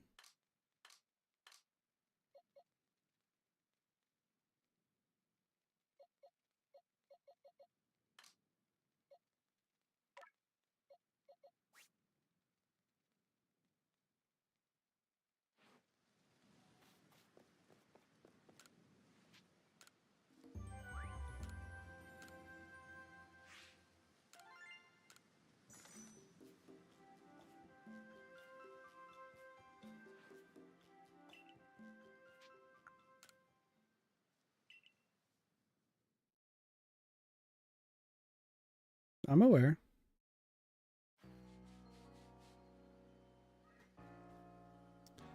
Curious. You're saying that like I didn't already know that. Crazy.